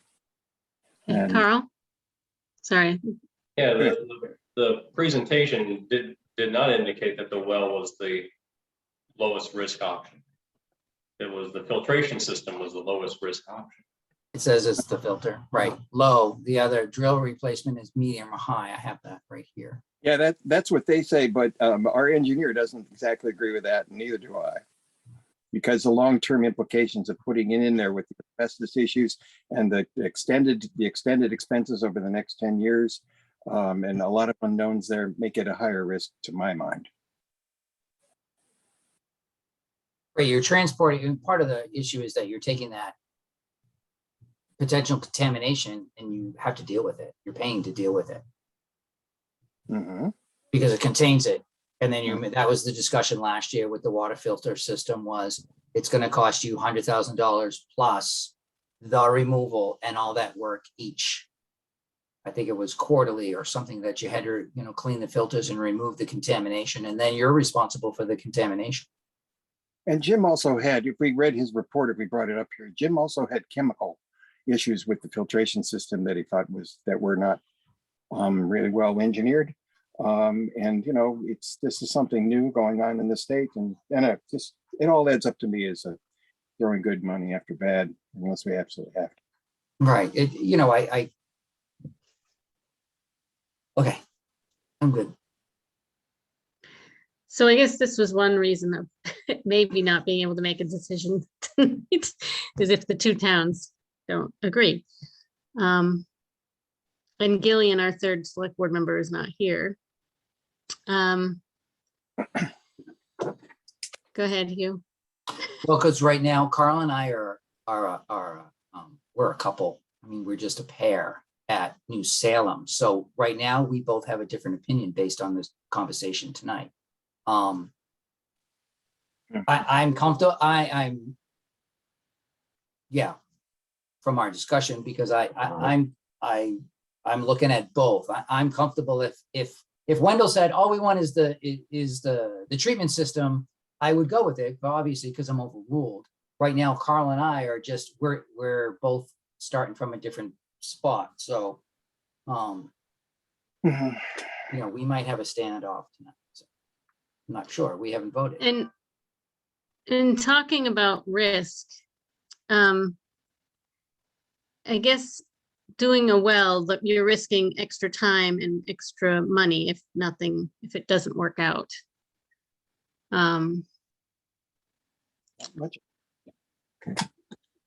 You, So is that what is either of those more of a concern to you, Carl? The time or the money or just both? Yeah, time and money. I mean, yeah, Yeah, you it's just been want to going have on, the, it's been going on for 2 years. And we just paid $23,000 to continue the discussion. It's been going on for 2 years, as far as I can tell. At the present moment, if they go forward with the well, then we will need to have a special town meeting, because I'm thinking the select board may not be in agreement on using the Arpa money. So we'd have to come up with a different source of funding. Does New Salem have a plan to get a third member in case a tie needs to be broken, essentially? Yeah, the election is set for the 25th because Hugh is leaving the select board. I'll be the only one left. So there'll be two new members, but that September won't happen 25th. until October 25th. And what about appointing someone? Is that a possibility between now and then? Yeah, No. appointed. No. Has to be a special election. Yeah. Yep.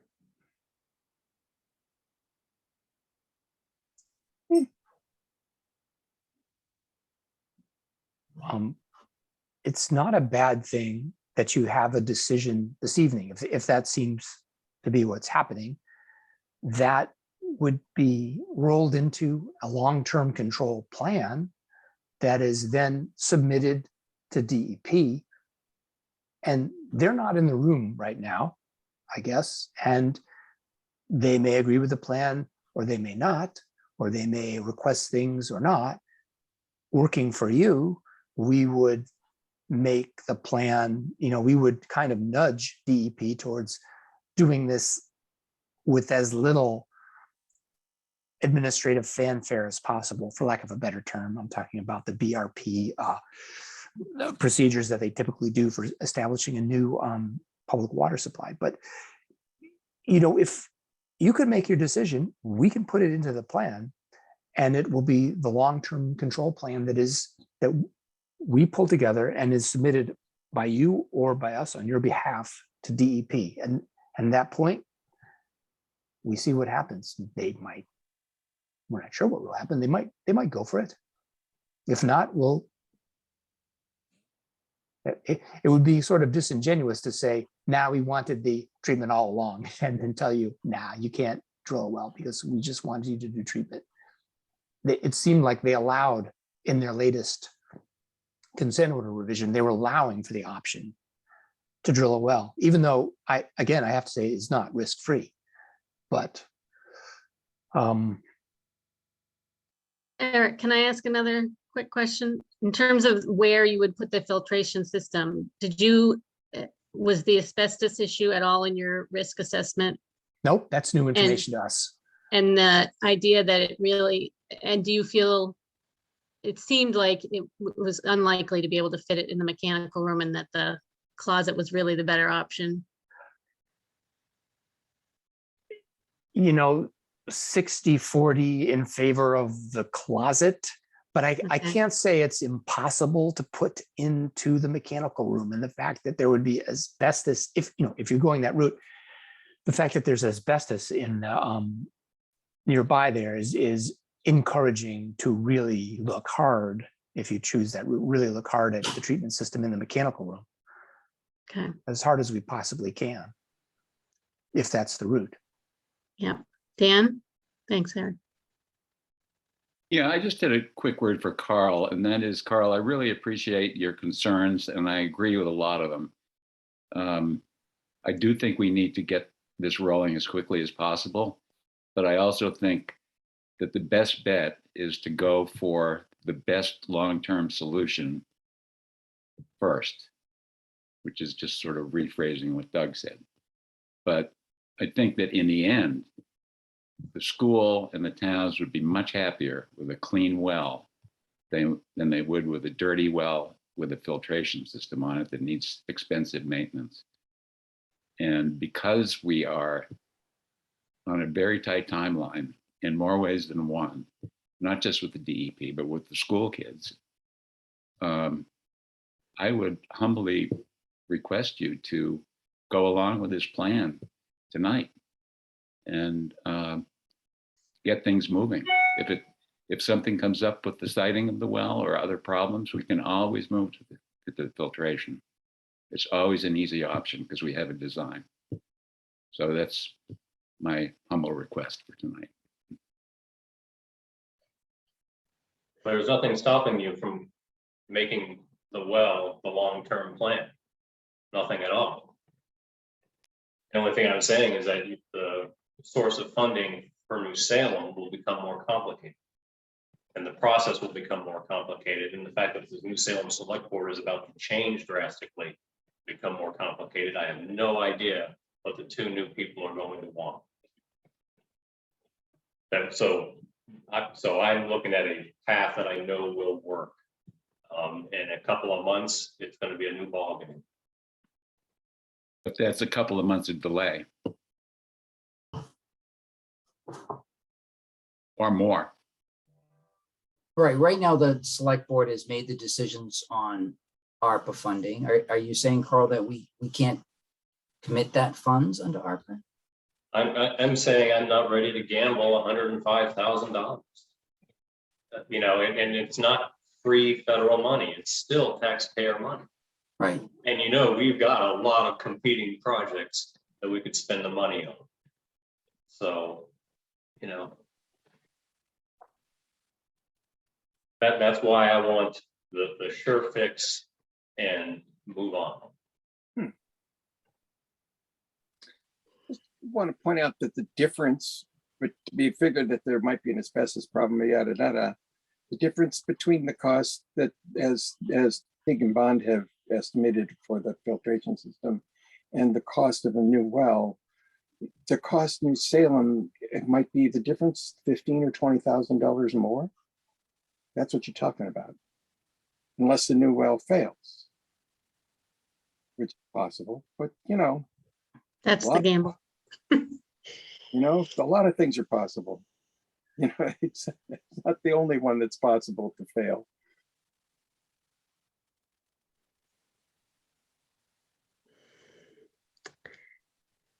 All right, well, we have a motion.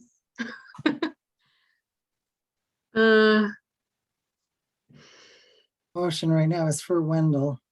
Right, for Wendell. My biggest hesitation right now is that Gillian isn't here.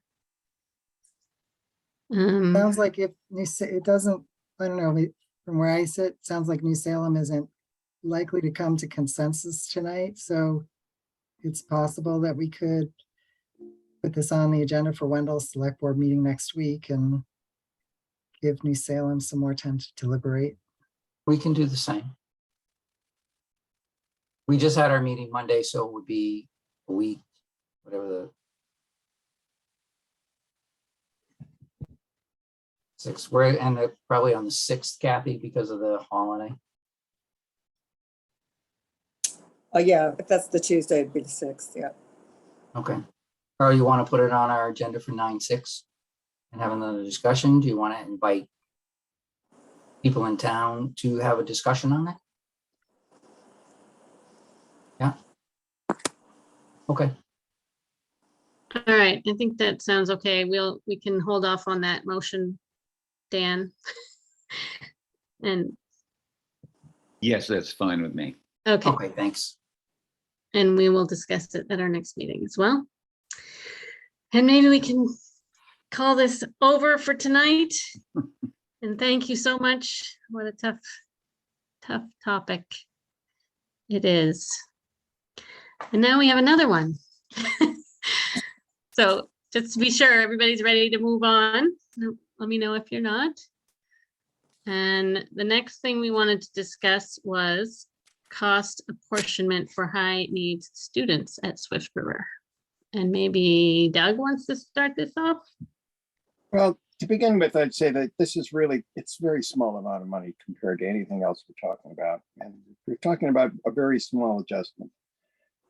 It's an adjustment that makes sense. And Jim's objections, aside, I frankly, I think in this particular case, he's wrong because he may be thinking of it. He may not be thinking of the same thing that I'm thinking of, actually. But that with a total amount of money that Swift River spends on outplaced students last year was $55,000. And they're anticipating it to be next year at $195,000. The problem is that this is a very sporadic event that happens very, very occasionally. And Jen can confirm it's probably only happened twice in her tenure. And I think I remember it happening once before that.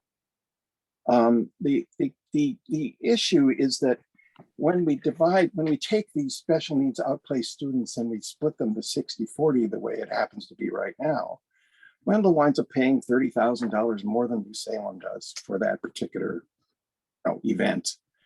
And unlike the other $600,000 for special education students and $2.4 million that are in the budget that we divide up 60-40, there is no relationship between the number of students in the school from each town and these particular very small cohorts. There's no relationship.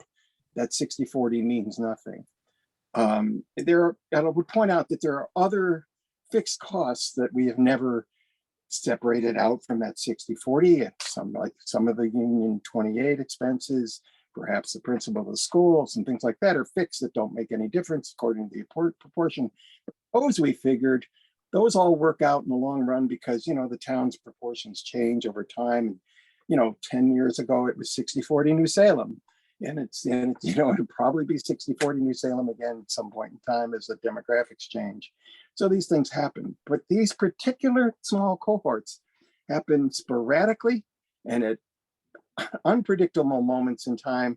And so the town that happens to be the 60-40 at that moment in time gets stuck with this bigger bill that doesn't make any sense. And it's not enough money. Frankly, I'll tell you what, if there appeared to be any kind of a bookkeeping problem or huge mechanical error that would be troublesome for Union 28 or their bookkeeping in order to separate this out, which I don't think there is because it's a separate line item, that if there was, then it probably wouldn't be worth bothering with because we're talking about $15,000 difference, right? Because it's 30,000, between the two towns. So it's a small thing. And all we really ask is that if you think this seems reasonable is to put in a warrant article on the next special town meeting to have the towns vote on it to amend the agreement to allow for this. And Jen had some good language that she might be able to suggest.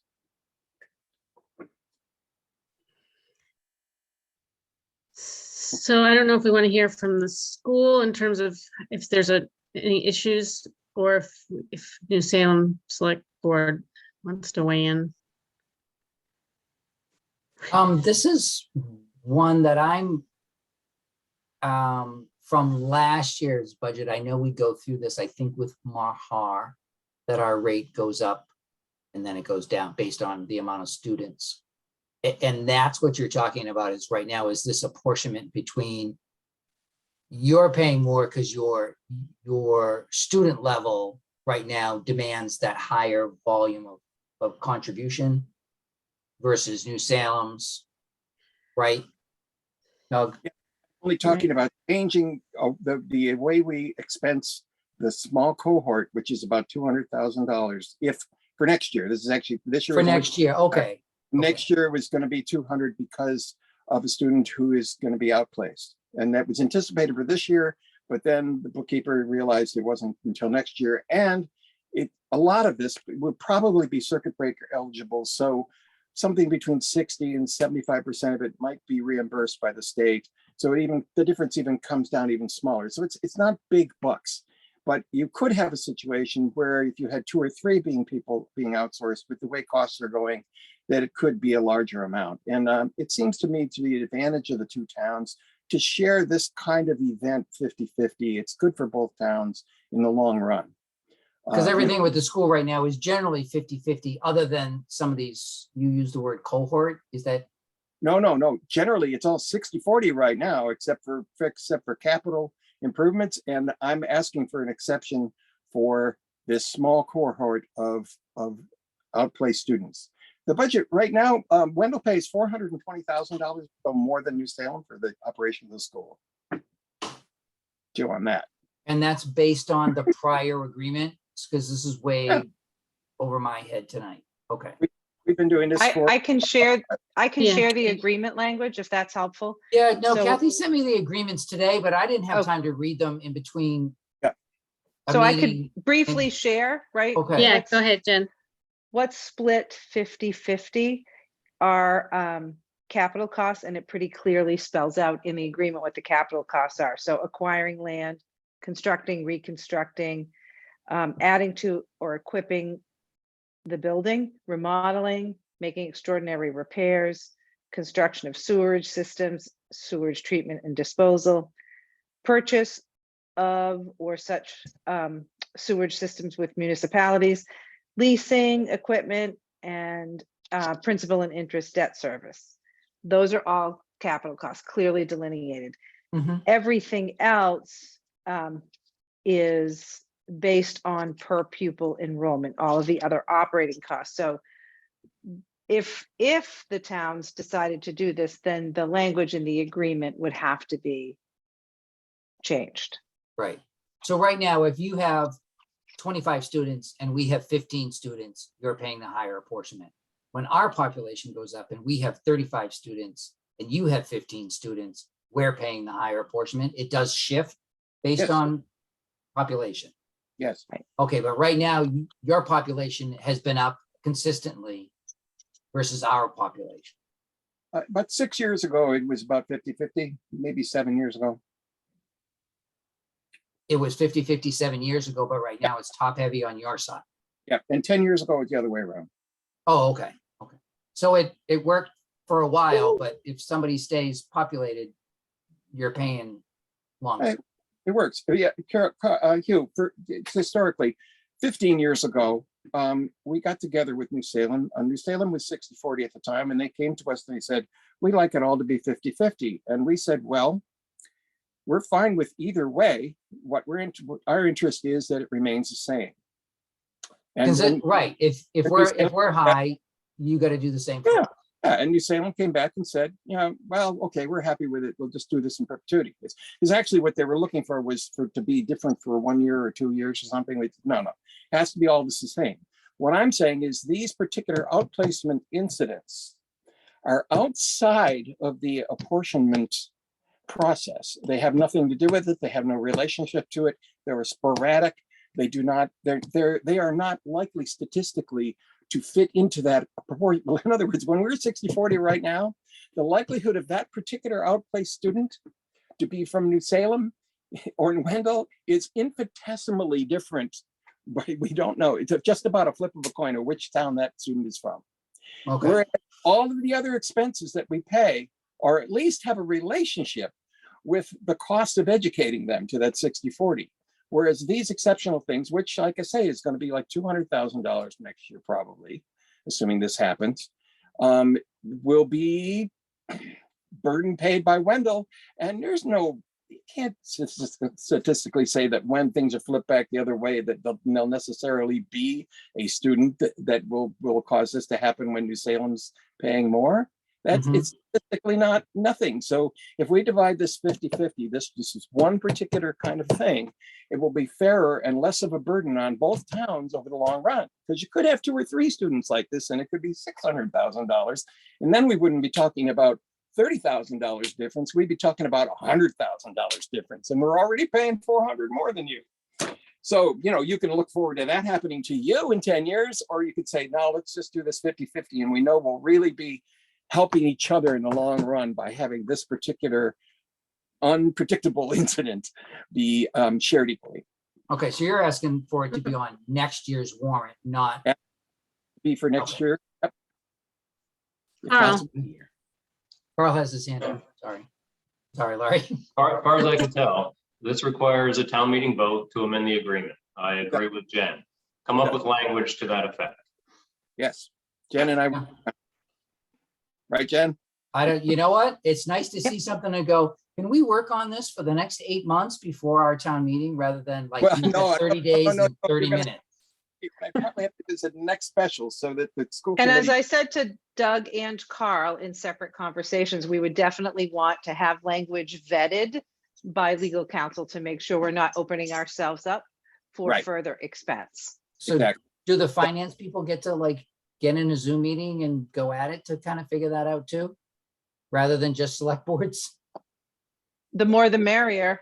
Yeah, And- this was, and Yeah. I want the school committee to be part of it. I always know that, yeah, I Yeah, always I know agree, that, Carl. that one phrase that, you know, the FinCom does not recommend this. I hate that phrase. our finance committee generated this request. We pay more attention to this than most other things, and almost all school cost issues go through our FinCom. The school committee, they do what they need to do, but it really comes back to town meeting votes, and that's where the finance committee comes in. So So it may be helpful if a representative from New Salem and Wendell came from the finance committee or the select board to share the sort of the origin of why we're going to discuss this at a school committee. And then I'd love to get feedback from New Salem school committee members as well as Wendell's to see how they feel moving forward. Did And if school it's going on committees next do year's different school warrant, we have committees? time I'm sorry. to work. and if this was, and like I reiterate, if it turned out to be something that was a legal problem or anything, it just wouldn't be worth it, because it's not a big amount, not, in proportion, it's not a huge amount. It's real money. I mean, if it was 5,000, I wouldn't even bring it. It's 30,000. So it's Right, worth right. out, but it's Okay. not worth going through a whole bunch of things for, So either we can easily amend it or not. Just to be clear, Doug, you want this to be at the next special town meeting. You would like it to be on a warrant at a special town meeting coming up in the fall. If we could get it done, if we could get it legally, vetted before that, that'd be great. Or if not the next one, but as soon as possible, as opposed to last minute, because there's they have to put the budget together. There's accounting issues. Yeah, we haven't called for a special town. I know that was a discussion like in June, like generally we have a special one in the fall to tweak what we already did. Can I move this to Kathy and Glenn's plate to keep this on the agenda, as a tabled item, so that school committee meetings and finance meetings kind of keep in communication on this matter? Like we should move, Kathy, we should move this request over to FinCom so that they can start talking about it. Is my thought is, hi, we just had a discussion with Wendell and this is their recommendation. Here, take this to you folks, get it on your agenda and let them start thrashing some numbers around. And Sure. then line up for, a meeting with, and make the recommendation to them to talk to Wendell's finance committee on how we regroup this language. Yeah. And it would come back to select board to vote on it. I'll Sure. hopefully be scanned, but I'm not sure. Sounds good. Doug, can you go to the Wendell Select Board, the Wendell School Committee and talk to them about this? You asking Doug? Yeah. Oh, no, sure. Yeah, they haven't been meeting yet, right? They were. We'll on meet break the for the first summer. Thursday in September. Yeah. Okay. Yep. That'd be a good time. And Jen, if you talk about that, I know that you had some helpful terms. I thought. Yeah, so one thing Doug talked about was and I talked about was the language out of district placement, but there could be a time where we would have a really extraordinary special need that may require hiring personnel in the school. That would be an expense to the towns. But I think we'd have to get real clarity because I don't want any loopholes that, what someone thinks is extraordinary really isn't. And then, so I think we'd have to use language that it's not just out of district placement, but it's whatever that language might be that encapsulates, creating programs and hiring additional staff for a particular student. Right, Once, because yeah. finance isn't always going to know what's going on in the school that's affecting the budget in that school year. So if we just voted it, and this year we have a new special needs student that, or out of, as you say, out of district, that throws our budget out of whack for the year. Is that what you're saying? It's a separate line item, and I got notification from Caitlin Shapiro. Do I have her last name right? last spring that this expense was going to happen. I mean, Okay. it isn't, as Jim said, he thought there was some mishmash of how would we tell where the money was coming and going from. It's not that. It's not that. With the special needs budget at Swift River is about $600,000, and it's 25% of the overall budget. And I don't know where all that Chapter 70 money comes from. And then Jim is more familiar with the formulas, but this little tweak is going to have no impact on that whatsoever. What it could be a problem with the state. I mean, there could be a problem. If you were regionalized, you wouldn't be allowed to make this exception, but we're not regionalized. We're a union, and we have a method for amending the agreement, and it may be just that simple. And like I say, if it's not, then heck with it. Okay. Kathy, I moved it. All right, sounds like we have good next steps in place. Everybody is clear. on And how we can this put will- this on the agenda for the next meeting. We've not posted it yet. I think we have a draft agenda, but I can add it. Oh, great. Thank you, Jen. Be sure that I get a note about it to notify. Will do. Pam and I will reach out to you and share the agenda. And if someone from New Salem would like to come as well, of course. Okay. Great, thank you for all that. Anything else on that topic? Well, I can Okay. tell it's getting late because Kelly has gone dark. Kelly disappeared. I been was, watching I that was stuck too. inside all day and in a car for part of the day. So I was like, I am sitting out, I am getting the last of summer. School starts next week. And then I get all my Wow. critters with me. I haven't seen a bear that big in a long time, Kelly. So All if right. if you so- don't need Kelly and I, would it be okay if we signed off? Is there anything further we can do tonight? I think those are the main agenda items. We just have a few, unanticipated, I think only Wendell significant items we're going to continue with, so. Not that we didn't enjoy your company immensely this Thanks for year. your help. And Thanks for coming. Take care. Thank you. Thank Kat. you. Do you want us or do you want to do your business? I don't think you're needed for the next part, but you're welcome to stay. I would make a motion that New Salem can adjourn at 8:11. Sorry, nothing personal. Totally I'll understand. second that motion. Thank you, everybody, for the Thank- discussion thank you tonight. very much. Really. Yes, Kathy, thank you. I'm It was voting nice aye. to see that, from where we were a year ago, that, we're just so much farther along. So thank you all. Thanks Yeah. for coming. Thank you. Okay, good night. Good night. Kathy, Hugh votes aye also. Oh, I think I already wrote bye, you it. guys. Have a good night. I Good night. anticipate that. You, Bye. good Night. night, everybody. Bye. Okay, do we want to do, which did you want to do first, Glenn? Why don't we do gate lane right of first refusal in case not everyone wants to be here for, we just have a little bit of appointments to do, but that can wait till the end. Okay, so Dan Leahy wrote an excellent letter and sent it to all of us, and we are sort of coming back around because we got additional communication about sort of a time crunch for this gate lane right of first refusal. But I think really we just need to send them Dan's letter. And then, was there any additional information anyone got that would help us understand the situation more clearly? I think you could do the motion in the second and then have any discussion, questions and things like that, but maybe just a motion to send them the letter as presented. Oh. Okay.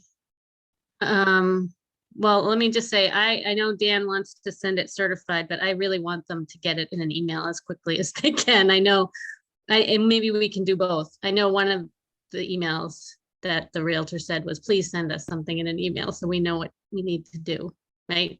Am I right about that? I think So we I don't know if already that got for that information. Yeah. has to be part of the motion or, Well, yeah, I would move that we send out Dan's letter immediately by email and by certified. Thanks for Dan for doing it. And that'll get the ball rolling. Okay, I'll second that. Any discussion on that? Yeah, Go ahead, Dan.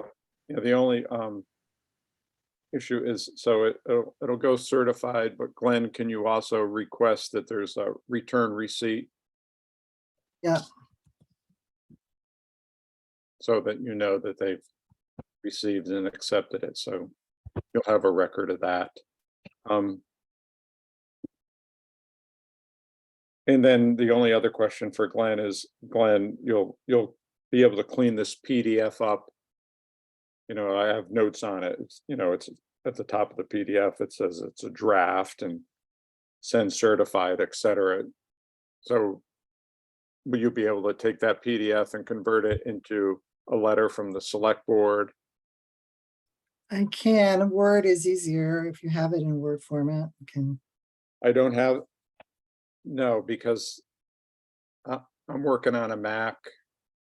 Oh, and- okay. And so All right.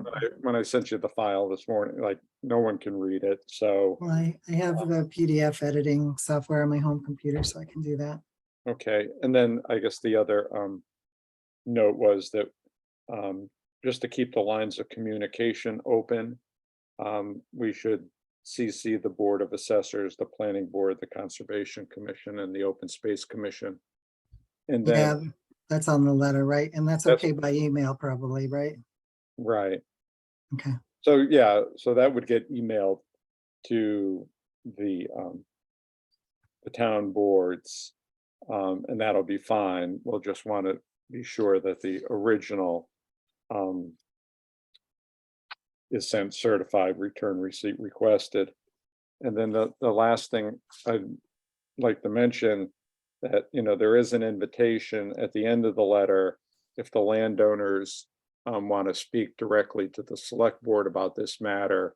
They're invited to contact Glenn and get on the agenda at a future meeting. The only thing I'd like to say about that is if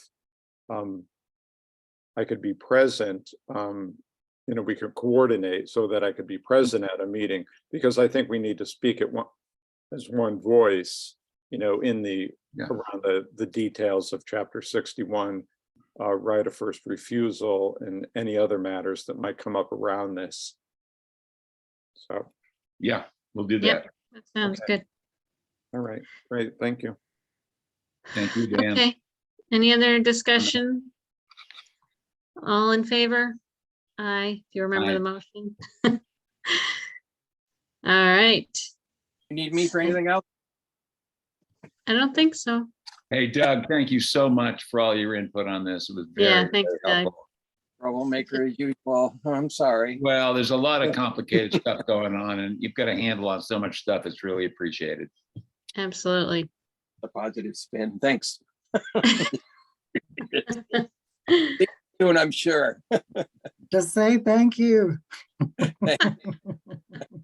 Thank you. Thank you. Good night. Good Okay. night. Thanks night, to you Dan. too, Yes, Dan. thank you so much, Dan. You're welcome. All right, so we have names of appointees.